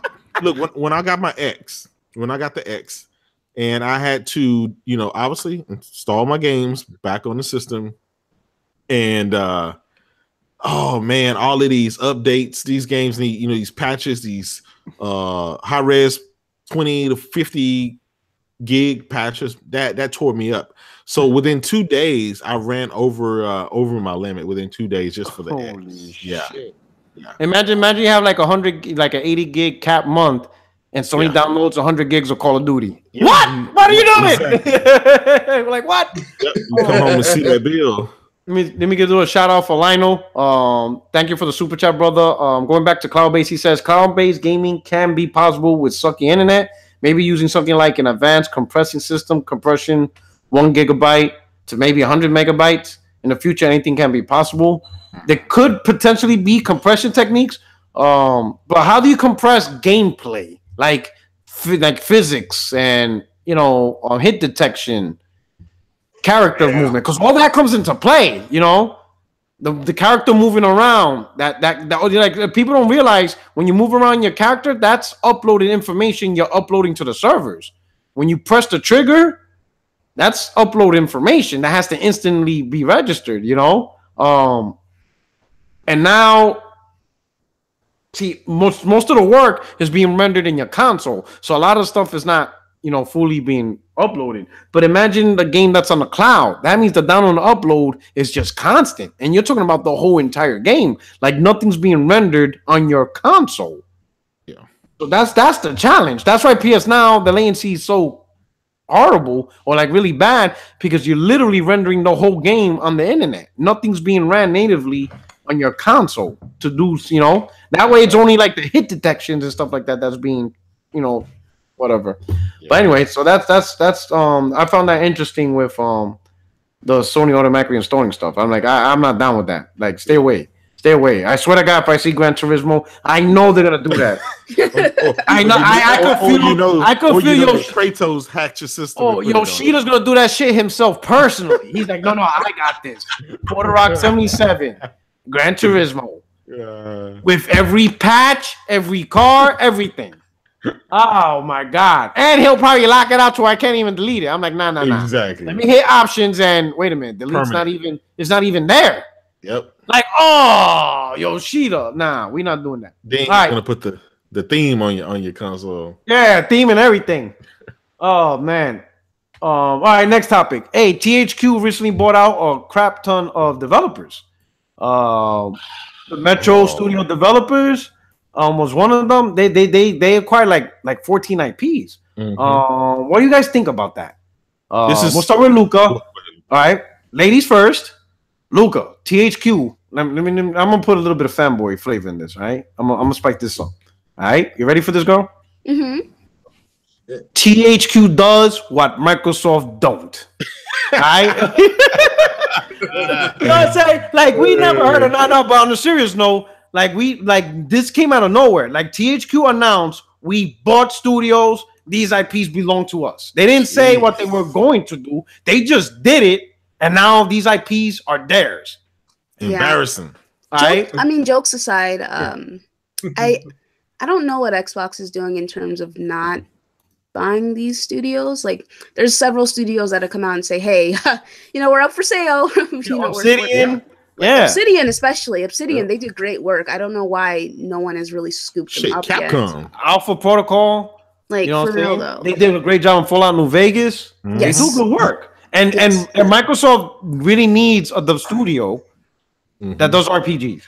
Yes, this is absolutely true, because that's how a lot of that's what I hear a lot from PlayStation guys. They want more RPGs on the Xbox platform. RPGs is a console thing. It's not like it's new. Consoles always had RPGs. That's a mainstream genre for consoles. It's not like it's a secret, right? And when you have to, the rumor is that Fable is being done by Playground. When you have to give that your first party IP to an outside studio, even though Playground works well with Microsoft, because you don't have the internal studio to do RPGs, that you might want to ask yourself, something's wrong here. We don't have anybody on the umbrella that can make an RPG. Yeah, we need more studios. But on a wider scope, I love Saints Row. I really do. Saints Row 2 is one of my favorite games. I know it's, especially with 4, 4 was completely wacky and off the walls. I didn't like 3 very much because it wasn't really focused that much on the story. Yeah. But Saints Row 2 was very good. I liked it a lot. It was one of the few games that was able to unnerve me because, I'm a Grand Theft Auto fan. The chaos, just shooting and killing people. It's fun. It's fun. We all enjoy doing it. But Saints Row 2, put you in the shoes of an actual psychopath who is a psychopath throughout the story and does things just to do them or just for retaliation. And it made me, it unsettled me. There are parts where I was like, oh, okay, I'm playing as a monster. Oh, okay. And I want that. I want that for the next Saints Row. Because that was just, it's amazing when a game is able to get to you like that. Yeah. Mm-hmm. So actually, Saints Row 2 was my favorite also. Yes, it's very good, right? Yeah, I liked it because it still kept the story. It was still in line, but yet still was over the top. It was fun. Saints Row 2 was absolutely amazing. So the part that got to me was when, my character, I played as a girl, right? She went to the dude's best friend, who was the guitarist, and just broke his hand to break his hand, And the guy wasn't even part of that guy's gangs. He just did his tattoos, but she went towards him as retaliation, and she had no remorse for it. And then when she stuck the dude's girlfriend in the back of that truck and then had him kill her, bro, I was like, oh, I don't this is messed up. It's messed up, Mm-hmm, mm-hmm. But I want that. I want more of that. So what does everybody else think about what THQ's doing? I mean, they bought some significant amount of content. It's embarrassing, bro. It really is. These are the things that, again, Microsoft, they came out and they said, yeah, we're going to do this. We're going to make these moves. And we haven't seen anything but rumors from, nutsos out there with all of these rumors, these big blockbuster rumors such as buying EA and all that stuff. And a company like THQ was able to come in and lock down, you know, these. It's just crazy. Like, what the hell is going on? Obviously, it's good for the gamer, right? We're gonna be able to get some multiplats from them and stuff like that. But this is some news that I wanted to hear from Microsoft. What's up, Craig? How about you? Well, I just learned to look at it. I look at it a little bit differently. I think there's a group of people who want Microsoft to do something or be something that they're not, and they're really having issues. I've heard Rand Outdoor say this. The direction that they're going, they're having a lot of trouble with it. There's a part of me that says buy the studios. I agree with Kratos 100%. I kind of, the way you phrased it, kind of fanboyish for The Rock, but that's not what and who they are anymore. And they're not getting further in; they're getting out. And if people can't see it, Stevie Wonder can see what they're doing. I've said this before. So it's hopefully. On the other hand, as a gamer, I hope to see those games if they were remasters or how they want to do remakes. I don't look at it like Microsoft is even trying to compete anymore. I mean, if that 35 million console number, like we were talking about earlier, that's a real number. It's over. That's, pack up the kids, put the fishing pole away. The tornadoes come through. Dorothy ain't going home to Kansas no more. It's over. So so hopefully they do something. If they have to buy studios. so here I see this. So if Nordic THQ was able to acquire all these studios, it's obviously all these studios were open to the idea of selling, right? Yes. If Microsoft knew that these studios were available, but Microsoft didn't put in a bid, then that means Microsoft is looking for something specific. So we saw the IPs that just got bought: Metro, Saints Row 2, some decent IPs and stuff. If Microsoft knew, we know the studios are available, but we're not interested in them, then what do you think is Microsoft really interested in? Because Phil's saying they're open to buying studios, but they didn't buy these guys. So it's chances are it's because he doesn't want them. So what do you think does he want? I know it's speculation, but what does he want then if he were to buy something? What does the studio need to have for him to be like, you know what? I want that under the Microsoft umbrella. What do you think he's actually looking for in terms of IPs? You said that they bought 12 to 15 games. Which one of those games looks like it could be a service-based game? Let me see. That's a good question. HQ Nordic. That's a good question. Let me see all the games out there. Let's see if they have a list. I mean, maybe a Saints Row could be a service-based game. Maybe. Okay, so they have. They mentioned Saints Row, Dead Island. All right, so Dead Island, that could be one. And those are multiplayer games. Metro Exodus. Yeah, Metro's a single player though, because I played Exodus. Yeah. Or not Exodus, but I played. So obviously that wasn't going to be up their alley. Yeah. But they have a marketing deal with Exodus. Yeah. I don't know. Those are the big names. Those are the big names they mentioned. Metro Exodus. Okay. I think Agents. It sounds like Agents of Mayhem. Yeah, that's also in there. I think I know what they're looking for. What they're looking for. Are they looking for just pure multiplayer service-based game? Yeah. They can charge different things. But also look at the type of games that are coming out this year for it, right? You got State of Decay. You got Sea of Thieves. Cartoony. Not really graphically demanding, just cartoony, not cheap, but kind of cheesy, quick, not triple A, kind of double A to indie type games. Because even the State of Decay, the first one was pretty much an indie game. Right.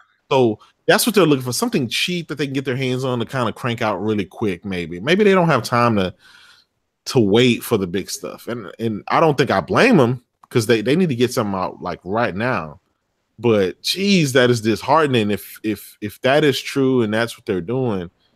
Man, you paid $500 for the world's most powerful console, and if all you're gonna give me is these cartoony type games, then I mean, what was the purpose of doing that? So you can play the best versions of the multiplayer. The multiplayer. Oh, okay, well that and it's also kind of like you have you have your PlayStation if you want. So yeah, I don't get. I mean, honestly, I really just don't care. You know, no. If Xbox, you got two. That yeah, not everybody has. Yeah, but okay, for me personally, and this is me speaking from personal level, and at the end of the day, it's like Porter Rock always says, gaming is a very selfish hobby. For me personally, I don't really care if they come out with anything because I'll just play my multiplats on the Xbox. And if I want to play anything like a single player story driven game, like I just played with Persona 5, beat it 114 hours, just want to say, great game. You should try it if you haven't. I just play it on my PlayStation, you know? And clearly the people who have an Xbox, they have an Xbox because they like those IPs. If they only have an Xbox, it's because they're interested in Halo, Gears, Forza, Rise, Sunset Overdrive. Those are the games that they like. Yeah. And I've seen a lot of people in the Xbox community who are like, hey, I'm not interested in Persona 5, or I'm not interested in Detroit, or I mean, people have said they're not interested in The Last of Us, like stuff like that, you know? Yeah. It's just, to me, if you're someone who only has one console, then that means that the console that you have has the games that you want to play. If you're someone who's a multi-console owner, it means that you're buying another console, and the other console you have is because there are specific games on that console that you want to play. You know, you have okay. My platform of choice, like right now, is Xbox, just because I can play the best version of the multiplats. I want to play my games in 60 for the games that offer that choice. You know what I mean? Yeah. The games look beautiful. It's fun. It's great. But if there's a game on the PlayStation platform that I can't get on Xbox, I'm just going to go play it on PlayStation. If all they're offering is Sea of Thieves and State of Decay and Crackdown 3, like I said, I'm not interested in those games personally, but I have people who are like genuinely hyped for it, which is baffling to me, like baffling. But people really want to play Crackdown and really want to play Sea of Thieves. And that's why they have an Xbox, and that's why they don't game on the PlayStation, because they're interested in what Microsoft is coming out with. Now, I'm not speaking for every gamer, because there's certain people like, you know, Zaire, he's not interested in stuff that Xbox is coming out with, you know. But there, you know, a lot of my close friends, like, you know, Coat is like hyped for Crackdown, which once again, I don't understand how you could be, but that's just because me personally, I'm not interested in those games. Yeah. I'm looking at it from this perspective. I'm looking at this perspective, okay? Going back to the 35 million, right? We want Microsoft to compete, to be able to compete in the future, and I guess, again, going back to the old school gamer, I went up from, you know, the Atari to Nintendo, to Nintendo versus Sega, to Sega versus, you know, PlayStation, and vice versa, where everybody was fighting for the best. And then now it's like I bought this console, and I do like Forza, you know, I do care for Halo and Gears on the Microsoft platform. But one of the things I bought it for is because I did care. I did want them to give me what I had last generation, and that was something else that what Sony didn't have. I wanted the other stuff on top of that. I didn't just play the multiplats on the PS3 or that. That wasn't what I cared about. What I cared about is, guess what? Gears, I could only play it on the 360, so I had no choice. I want games like that it forces me to use my console for that, and it's giving me consistent what I'm looking for. And right now I don't have that, and I'm looking at the numbers, and the numbers is kind of saying the same thing. Well, you got 35 million people, and this other one is almost about to hit 80, and then you got Nintendo coming doing their stride. I want to push Microsoft up there too, where they can continue to do that and deliver what I'm looking for. Again, gaming is a selfish hobby, but I'm looking at it from my eyes, from what I want from them. I do want them to give me the big blockbusters, especially the fact that they have the world's most powerful console. Yeah, that's completely understandable, bro.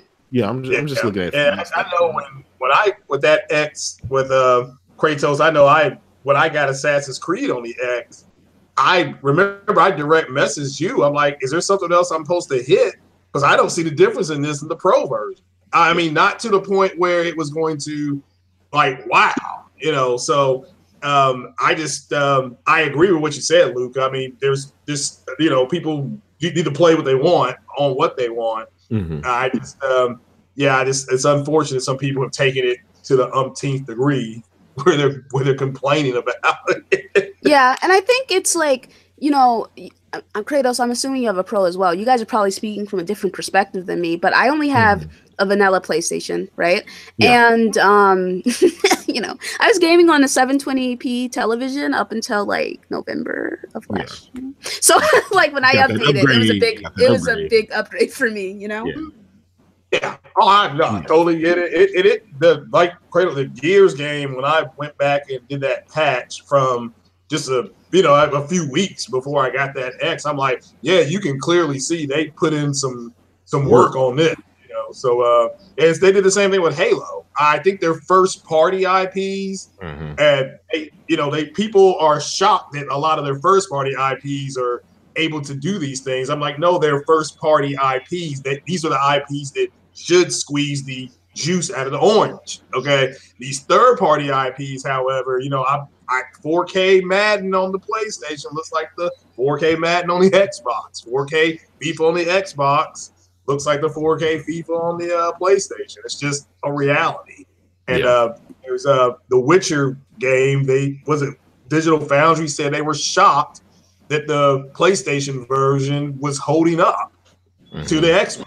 They were shocked. Those are their words. So yeah, I gave up chasing the graphics goals, like Kratos has said. There's always a bigger fish in the sea, and 4K 60 is available on PC.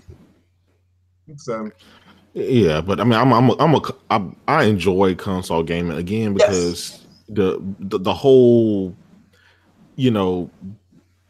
just the whole gaming atmosphere regarding your friends and and gaining new friends and a lot of that stuff. It's a little bit more curated, so I like it from that standpoint. Maybe I'm just that old gamer that I don't like the changes that I'm seeing, and then so I'm just kind of stuck in a rut. And maybe I'm the dinosaur. And, get off my maybe lawn. the gaming that I've had, all these years is changing, and maybe I just don't want it.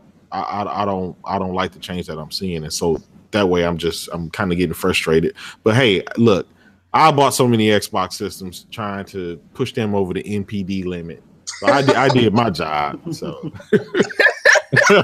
I did my job trying to help Phil. Man, come on, Phil, we can get it. You're like, I'm doing this for you, Phil. Exactly. God damn it, Phil. Hey, so I'm showing an image right now. I'm sharing the screen. I don't know. I guess this is part of the beta. Is that 5.5 still in beta? Yes, and I have the 5.5. Okay, so maybe you could look at this, but this is the screen. This is what I was talking about earlier. So you see, if you're looking at the screen, it says automatic downloads featured content.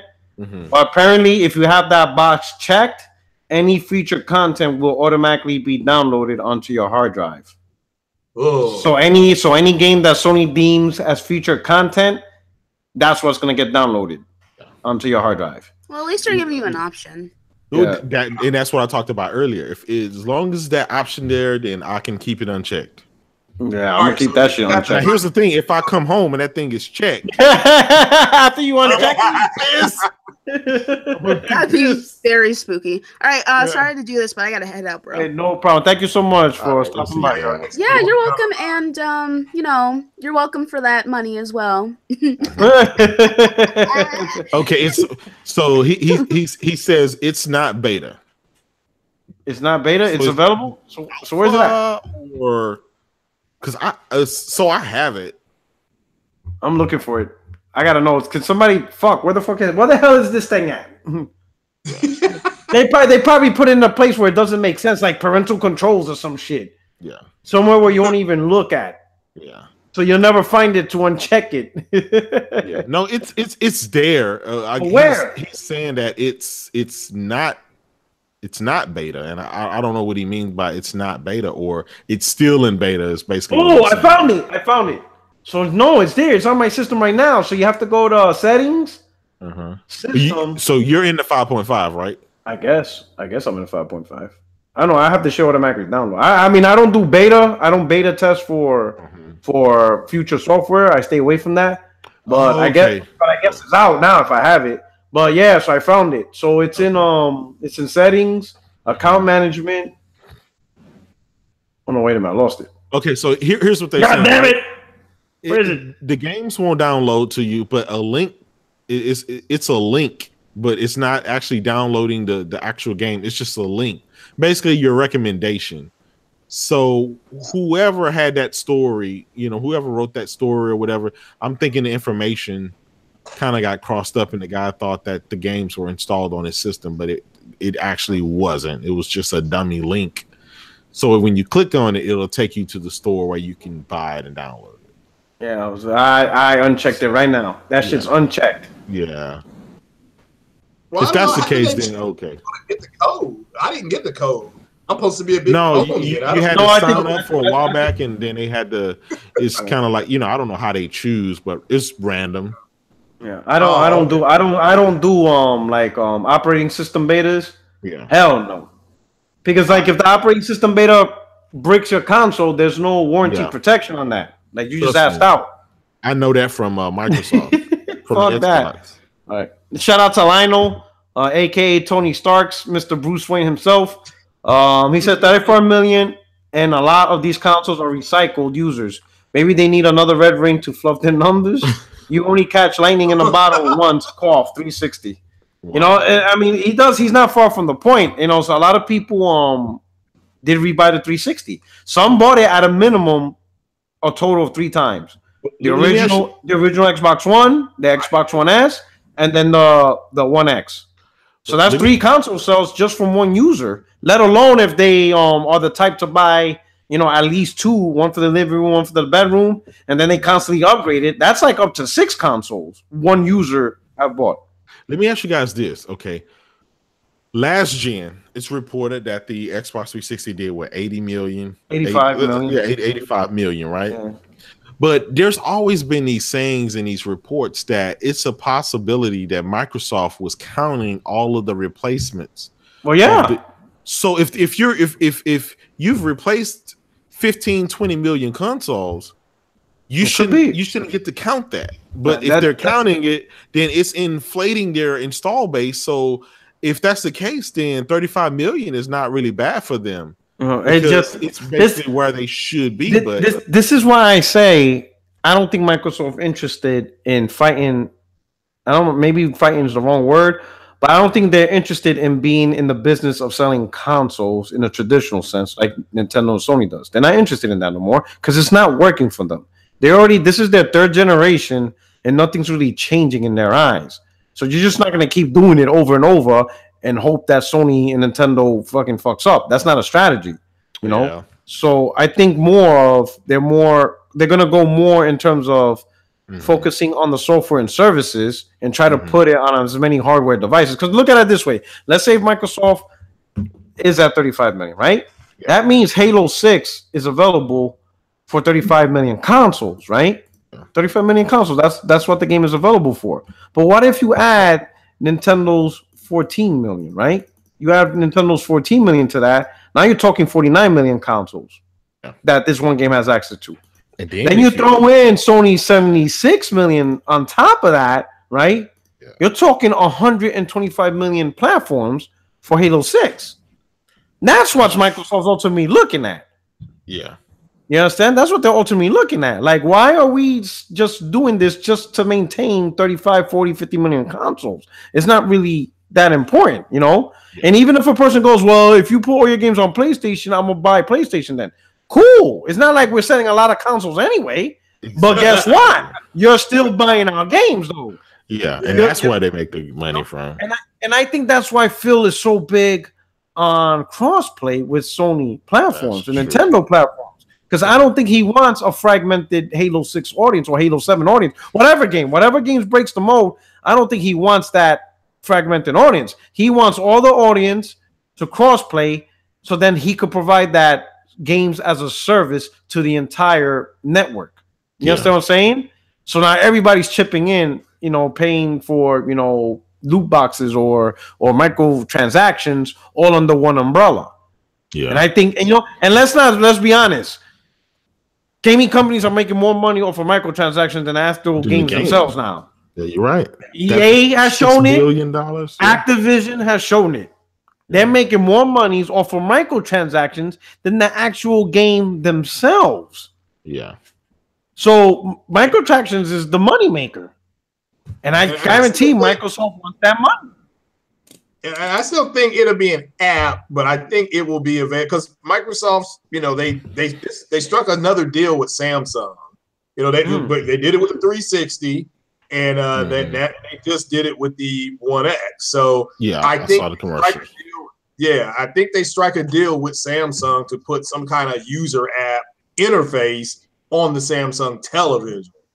I think that's what they're going to ultimately end up doing because Samsung is worldwide. That gets them in a worldwide area. Samsung's TVs are worldwide. They're renowned worldwide. They've got a good reputation worldwide. And I think that's where it's going to start at. Now, will it be some kind of Fire Stick that you Bluetooth a joystick to stream the games, like on Game Pass or something like that? Because you're not buying it, you're renting the service, like you're saying, Boy Rock. So pretty much. You play from there. I think that's what they're going to end up doing, and that gets them. Well, I don't know if you guys knew today, but I got an alert from Microsoft. Basically, as of today, you've been blocked from Xbox Live. Like, you're the most toxic gamer. They wouldn't do that. I'm one of the biggest investors. So if you have the Xbox app on your iPhone, your Android, now you can, when you party chat, and you can talk. So you don't need the console or your headset to do the party chat. You can party chat from your phone. Oh yeah. Yeah, they did. Yeah, you can party chat from your phone now. Yeah, so I know a lot of guys that are only in the Xbox ecosystem. When you ask them, it's not even about the games. They're like, "Well, this is what my friends are. We party chat all the time," and so guess what? Now, if it wasn't about the games, now you made that availability on your phone. There's really no need to have an Xbox for a lot of these guys. Wow, I mean that's. Wow, I thought it was a big deal. I don't know why it's not getting reported heavily. I think that's great. Well, I think I may be podcasting, driving and be in the Xbox party chat with everybody else. I mean, that's dope.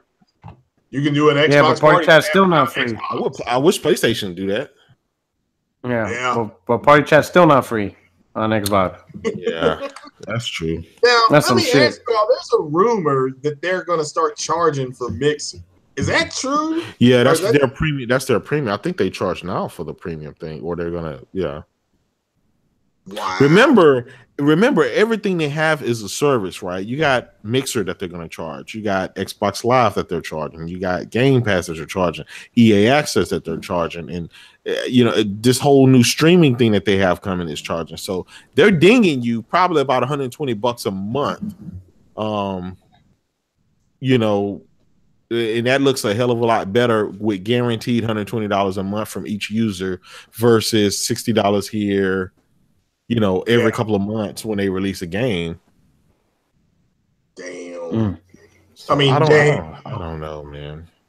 I keep going back to what Fatal Mephisto said up there.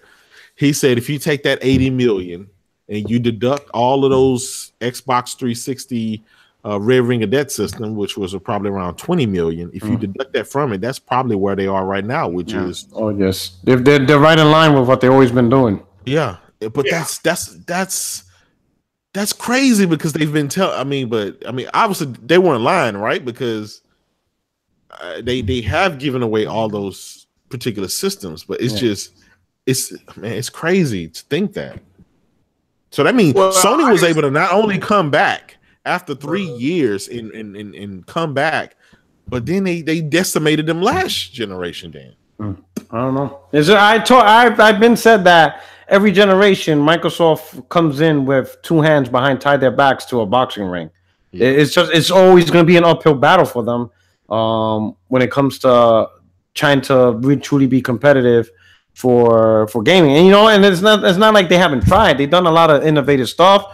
They created stuff that's pretty much standard in gaming, They were the ones to create one username login across consoles, when PlayStation had different accounts for different subscriptions. So, trophies, party chat, they innovated in a lot of stuff. It's just the way it is. This is just not their thing. To be a traditional console maker is just not their thing. That's just not their way. So they're gonna go into the route. I think a lot of people for the right interruption. They don't know why Microsoft made the Xbox, the original Xbox, and I really think their fan base needs to find that out. Bill Gates made that console for a certain reason. There was another company. I'm not going to give it away. You all need to do your homework. That's your assignment, and then we'll go over it on Saturday. But you all need to find out why they invented the Xbox. It's not they didn't invent it to become this big dominant game console. But that's your homework assignment. There was another company that was headed by a person Bill Gates didn't like, who said that this is going to put PCs out of business. And Bill Gates said, "Oh no!" And so they invented. That's Bill Gates systematically. I think Steve Ballmer came up with the entire OG Xbox design, with the hard drive being inside of it and all that. So I mean, that's why it's called Xbox because it was directed. And that's really what it was. Yeah. Lionel said, OBJ the Don said it the best. Phil might not be the guy, but hey, what can you expect from an industry plant trying to act like a gamer? Oh shit, But to be honest, I don't think it doesn't matter who you put in the head of Microsoft. I think naturally there's places in the world that won't buy an Xbox no matter what it does. So you already lost that audience. Your competitors are competitive in the regions that you do the best. Like Microsoft does the best for their own brand in the United States. It just so happens Sony and Nintendo either just do just as good, if not better. So they have no advantage here either. So it's like, so where do we go? Like Zimbabwe? Like where are we going to have an advantage over our competitor? And there's not that many places. The best case scenario for Microsoft is, again, hopefully Nintendo or Sony can truly fuck up so they could get ahead in the United States. But that's not a strategy. Your strategy can't be based around somebody else fucking up. Yeah. I mean, you got to have one ready in case they do. You got to be ready to move in. That's what happened with Facebook and MySpace, quite frankly. But MySpace messed up. Facebook was there. But I agree. If you come to me with a business plan of, well, here's my plan, and it all depends on London Bridge falling down. We're not going to be in business for too much longer. Wait till stuff Right. So it's and again, I agree 100% with Randall Thor when he came on your podcast, Port Rock, a few months ago, when he said Xbox is going in a direction that a lot of people don't like, and they're in denial about it. So they're online, they're bitching. That's why I heard a podcast, somebody saying, well, Xbox is doing this, therefore Sony's going to have to do something like this. No. You know what? Let me just bring up that topic. Why is it that if something doesn't work for Microsoft, it doesn't work for anybody? When Phil said, hey, these single-player games ain't really working, yada, yada, yada, however he said it, the whole industry's going, whoa, wait a minute. Exactly. Why can't it just be it doesn't just work for Microsoft and that's it? Exactly. Why is it that if Microsoft can't do it, then nobody can? Like, where is this coming from? Listen, I've never seen the loser of anything dictate what the whole industry does. I don't get that. Like, this doesn't work, so obviously the whole industry is going this way. Hold up. Sony doesn't have an issue with selling 20 million consoles in 1 year. Exactly. Like, just because Microsoft has the issue, it may not be right for Microsoft, but that doesn't mean Nintendo and Sony ain't doing fantastic with the old model. Sure, Google might be like, hey, we're going to get into streaming because maybe creating a console is not a right strategy for them. Yeah. They don't see that, hey, that's what I mean. If Microsoft's switching their strategy, maybe because it's not working for them, but for Sony and Nintendo, as you can see, it's working amazingly well for them. Yeah. They're doing fantastic in this model, and maybe that's just how it is. Their strategy will still be the traditional console, which they're very successful at. Microsoft will change their strategy because it's not really for them. It just doesn't work. Look at Microsoft. Microsoft's not doing a good job with their smartphone. Does that mean smartphones is not a good idea for anybody? Exactly. Phones are dying. Phones are dying. Smartphones are dying. No. Google, what was their music streaming service? Groove Media. Yeah. So I guess streaming services suck now. Yeah. Because they couldn't do a groove. It doesn't work that way. Just because it didn't work for Microsoft doesn't mean it doesn't work for anybody else. Yeah. It just means it doesn't work for them. They couldn't crack the nut on certain specific entertainment or media or, you know, productivity or something. They just couldn't crack that nut. You know, with the smartphones, they can't crack that nut, right? Mm-hmm. And they just can't crack this nut with being the most dominant console maker. It just doesn't work for them. Hell, remember the Zune? Yeah, the Zune. But Apple had no issue selling you an iPod. Yeah. They had no issue selling an iPod. Else. Yeah. None. Just matter of fact, they transitioned you over from the iPod to the damn phone, and then the and then the iPad. So so that's why I don't understand. If Microsoft can't do it, now all of a sudden the whole industry can do it. Like what? And here's my thing. You do notice more and more, and this is a good point. I want to see you guys take on this. You do notice more and more third party are going away from single player experiences. Like recently, Remedy, they're making a multiplayer type game, right?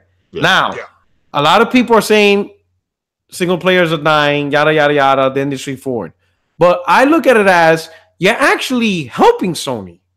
Because if Sony and let's say Nintendo are one of the few publishers that still make great single player experiences, they pretty much monopolized that form of gaming. That means if any gamer wants single player experiences, you're either gonna get a Nintendo platform or a PlayStation platform, because if you get any other device, third party ain't fulfilling your need to play those games. Exactly.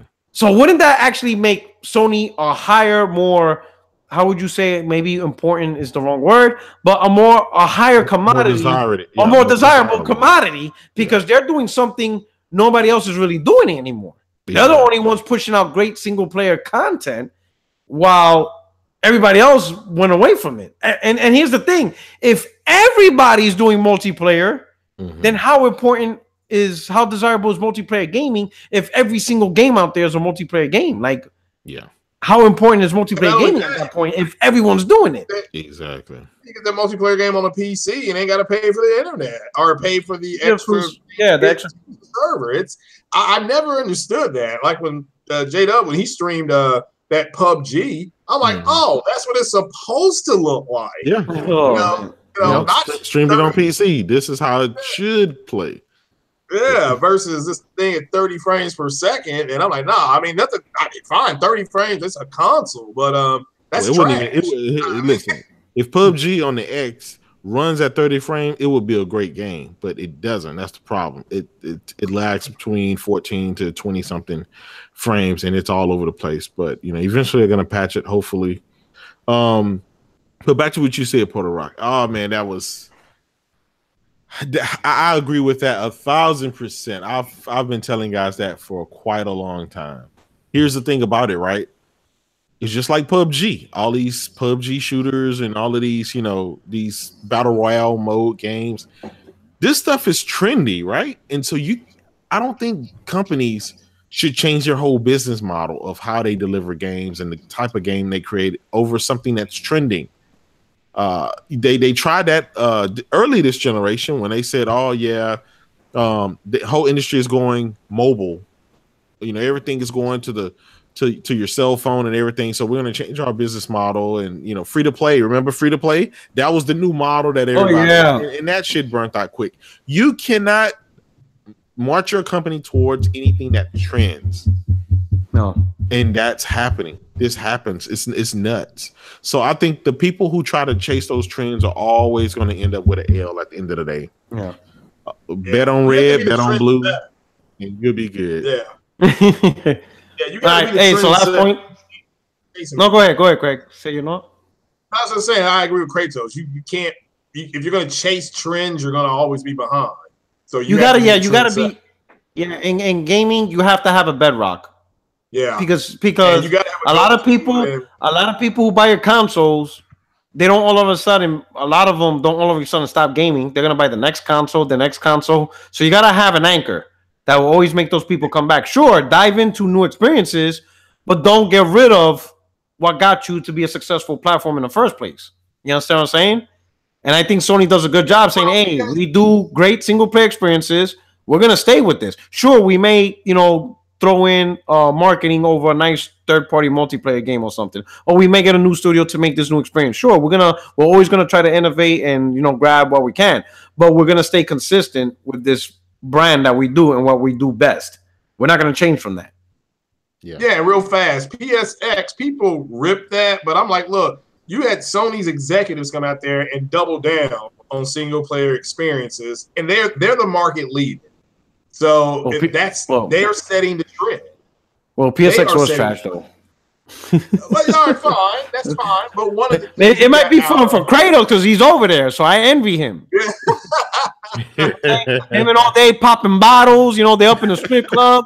I'm like, yo, what's going on? You got these strippers with the X and O bras and shit. I'm like, I'm like, what's going on there? What am I missing? My man balling up there, Facts. All right. So hey, I want to end up the show on a good note. So Shadow of Colossus, the remake actually sold better in its first week than the actual original release of the game on PS2. I want you to hear what I'm saying. The remake of Shadow of Colossus, this first week sales surpassed the original's release first week sales. So more people are playing this game in terms of from release than the original did. What do you guys think about that? Congrats.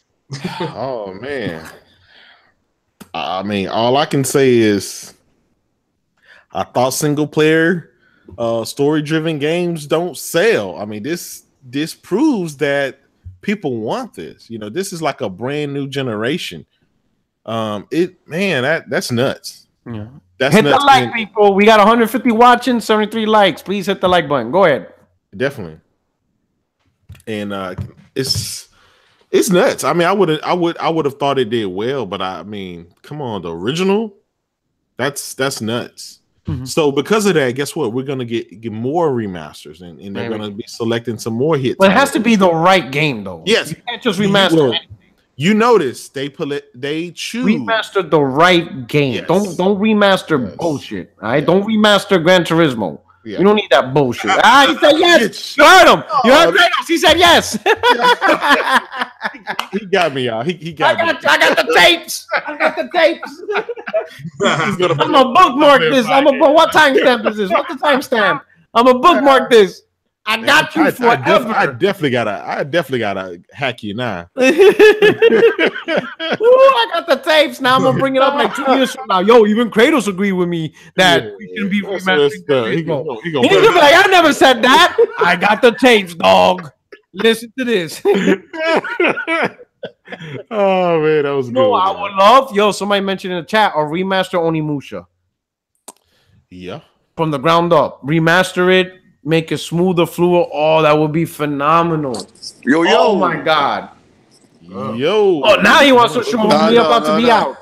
Y'all leaving now? Oh, shit. All and shit. Like, no. Joe, y'all leaving? Shit. Yeah, dude. It's almost 11. Man, we the $8 pizza. And that's it. Man, fuck that. We already ran through all the holes. We done, bro. You got man. Oh, man. I don't know why you gotta keep the party going, man. Let me tap this water, turn it to wine real quick. Man, what's going on, man? You busy, man? Kicking out LA? You know what I'm saying? Smoking a doobie? What we're doing? Nah, I was on Brap right now, bro. Oh shit! Oh man, all right, that's what's up, man. I forgot he had sent me an invite earlier. Oh, that's dope. Good shit, man. That's good stuff. Yeah, man. So we were just kicking off. We were just finishing off with Shadow of Colossus. First week sales for the remake is actually higher than the original release when it came out on PS2. Great news. That's fucking fantastic. That's great. Game recognizes game, bro. And that's it. Hey, but they're working on another classic. I don't know what it is. Blue Point, man. What do you think? Yeah. What would you like it to be? I think it's gonna be Eco. You think so? Yeah. Why not? I played Ico. Decent game. I just don't think people are gonna enjoy it. No, I don't think. I don't think that's the right game to remaster. I don't think people will like that. The only reason why I mention that, I say because SOCOM. Don't play. Yes. Don't play. That's the game right there. Out the window if that happens. That's the game right there. Like which one? SOCOM 1 or 2? Either one. Any one of them. Either one. Just need a SOCOM back. I think SOCOM 2. If they remake from the ground up SOCOM 2, and graphically make it look like one of today's games, yes, the core gameplay, it's a wrap. Yeah. It's a wrap. Yeah. All new from the ground up. Play the fuck out of that game. Yeah. They're just sitting on money right there, man. Yo, people will play the shit if they bring back and redo all the assets, but keep the core gameplay intact. This is what you do with all those IPs, right? That you sit on for all this time. This is how you deliver them. This is how you bring them. And guess what? It didn't cost Sony much of any money to do that, right? With these little remasters that they're doing, it takes about a year to get them out there. This is how you do it, and then the price on them is $39, so it's easy. It's an easier pill to swallow. It's an easy sell, you know. Siphon filter. Ooh. I'm telling you, Onimusha, Siphon filter, SOCOM 2. Onimusha, bro. Man. And I'm talking about a remake. Yeah. New assets, keep everything up to standard. Oh man. Yeah. Money in the bank. Yeah, some new missions or something like that. New SOCOM 2. Man, you should love playing Siphon filter, and if you hold the button, you can set the motherfuckers on fire with the taser. Yeah, with the taser, you just hold it long enough. That shit's funny as fuck. The rumor is Metal Gear. The Metal Gear series. Nah, it got debunked. Yeah, they debunked it. Yeah, man, I would have loved the Metal Gear Solid. Yeah, think about it, bro. They kind of remade that game a lot. That's true. It's been on every single handheld and console and everything else. Yeah, I think the GameCube had twin sticks. Remember that? Yeah. Oh, a Silent Hill remake. Ooh, not for me. Yeah. Somebody said Colony Wars in VR. That would be cool. Oh yeah, that'd be. You said Colon Wars? No, I'm joking. Colony Wars. Nah, we don't want to be in somebody's colon in VR. Now, you know what the hell he been eating? Like them do Kratos, honestly, is I don't know if you all saw the movie back in the '60s, Fantastic Voyage. Do that in VR. Nah. That's Craig's showing his age now. Back in the '60s. Yeah. No, it's a sci-fi movie about they shrunk these people and they went into in a submarine and they went through the human body. Oh yeah, if they did that in VR, that would be fantastic in VR. You know, it could be almost. A game came out for VR today called a Sprint Vector. That should look pretty dope. Mm-hmm. Now, what about the boxing? Oh yeah, you sent me a link to that. Yeah, so PSVR has a new boxing game out, so I need to try that, man. What the hell? Yeah, boxing. Shit. Well, so what, Super Buster Douglas or some shit? Like, what's going on? VR, man. So, VR fit, man. VR Buster Douglas, Evander Holyfield, some shit, some Sega shit. For real. Some George Foreman or something. Oh, shit. All right, people. All right, so we're about to be out. It's 11 o'clock. Man, fucking all day, bro. I know, man. Hey, I don't know, man. You kind of stay late today. I thought you tried to get drunk, man. Oh shit, nah, man. My motherfucker bought like a pound of weed and shit. Like, nah, we not doing this. You know what I'm saying?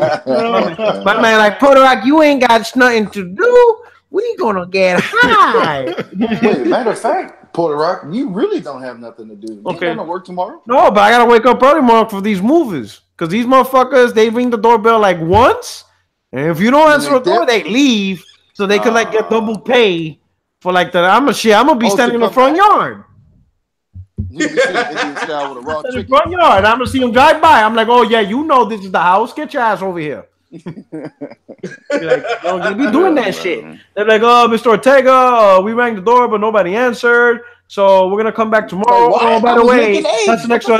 That's an extra surcharge. Like what? Get the fuck out of here! You didn't ring the doorbell. You just like you ain't ringing shit. Like lying. I'm gonna be out there with lemonade. Right out there on the thing, cold as fuck with lemonade out there on the front lawn. Yeah, like, you motherfuckers ain't getting no coffee. You get some ice water. They're gonna be like, you waiting for the movers, aren't you? I'm like, yup. Yep. and they do that. And they do this bullshit cable fucking thing. We'll be there between 8 in the morning till 5 o'clock in the afternoon. What the fuck? So I can't go nowhere? Oh. Like what? Like, oh, these motherfuckers are bugging, bro. Like, how do you, like, what are you doing for like 10 hours that you can't, like, are you moving somebody else? Like, you ain't moving nobody else. And then I look at their website. They don't even open till 10. You ain't coming here no 8 in the morning. Like these bastards. These dudes are bugging, bro. Wow. But anyway, let me do these outros. We'll start off with All Day since he ain't had shit to say all day. So let's go. I ain't got nothing to say. Well, thanks everybody for coming out and watching the previous show, right? And hopefully I'll be back next week. I don't know when his last show is, but I'll try. I'll tell you, my last show before things starts getting crazy is actually the 14th, March 14th, because I fly out the next day. Okay. So March 14th. Right. So we'll get fucked up. We're gonna have the outro party. Yeah. We're gonna make sure he unboxes that VR. Yeah. That day. No, not that day, because then I would have shipped it. I ain't carrying that shit on the plane. Yeah. Man, everything's gonna be packed up.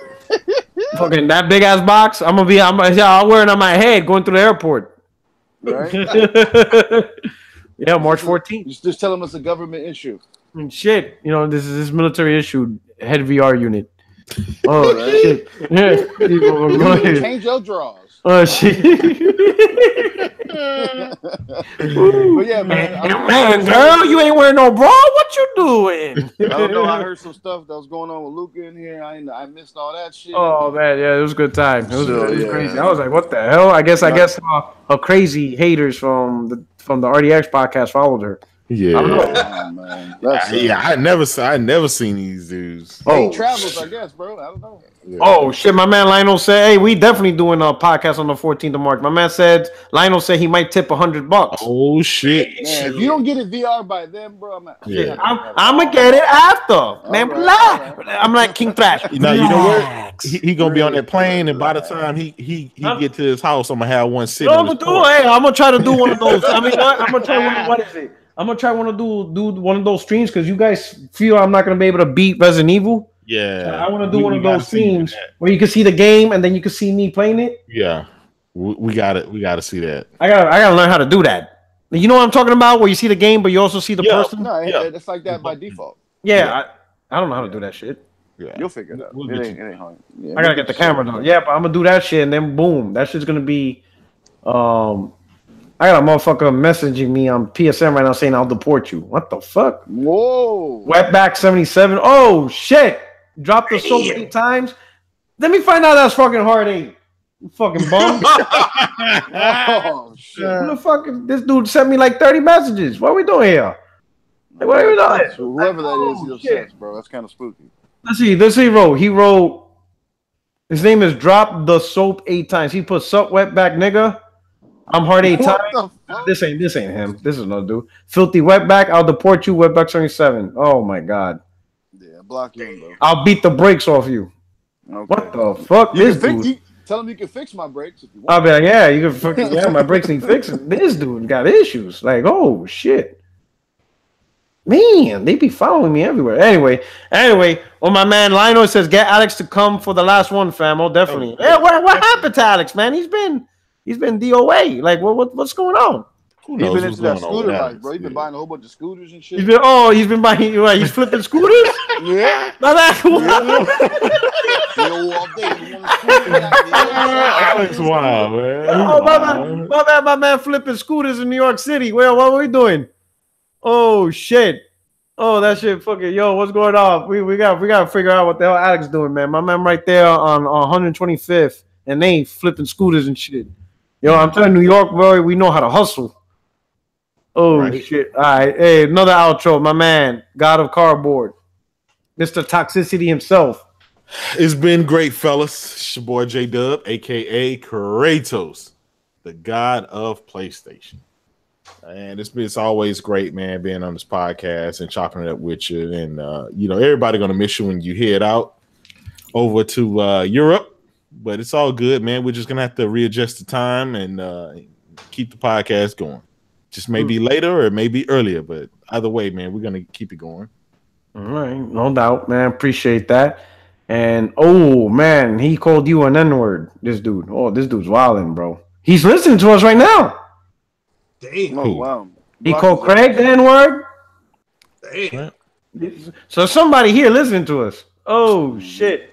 What, somebody in your DM or in the comment? In a PSN right now. I'm on PlayStation. He's sending me PlayStation messages. His name is Oh boy, this dude got issues, bro. Yo, you a sad dude. I want to fight your bitch as all. Yeah, you wish. That's the last thing you want to do. Trust me on that one. My worst enemies, I wouldn't even wish that upon them. Yo, all right, my man Craig, what's going on? Yeah, what's up? Yeah, tell that white supremacist troll to go stand out in the sun for 45 minutes and then call back if you're not flamed up. But hey, You ever seen Blade? Go stand out in the sun. My God, you can't even be out in the sun. I mean, that's pathetic, you know. But they, thanks for the vibe. Craig is savage. Ash and Luca setting it on fire like she normally does. Her opinions always. Hey, Craig, you're savage. You're savage.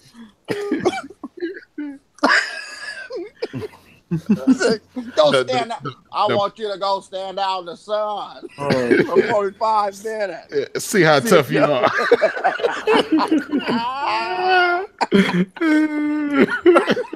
All right, I'll mute my mic, bro.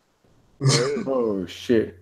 All right, man. This is your boy Porter Rock 77. To my friends, my family, and fellow gamers, I hope you enjoyed the show. We cutting it up. And we'll check you out next week. All right, and that's it. We out. Peace. Yo, these are wild. To the sun. Oh God, I'm crying right now, bro. Like I got tears in my eyes. Hit the like button. Make sure y'all hit the like button on your way out. Appreciate it. I hope you enjoyed the show. Later. Don't stand in the sun. No, I'm joking. Oh shit, this dude right here. It's like kryptonite to this dude and shit. Oh shit.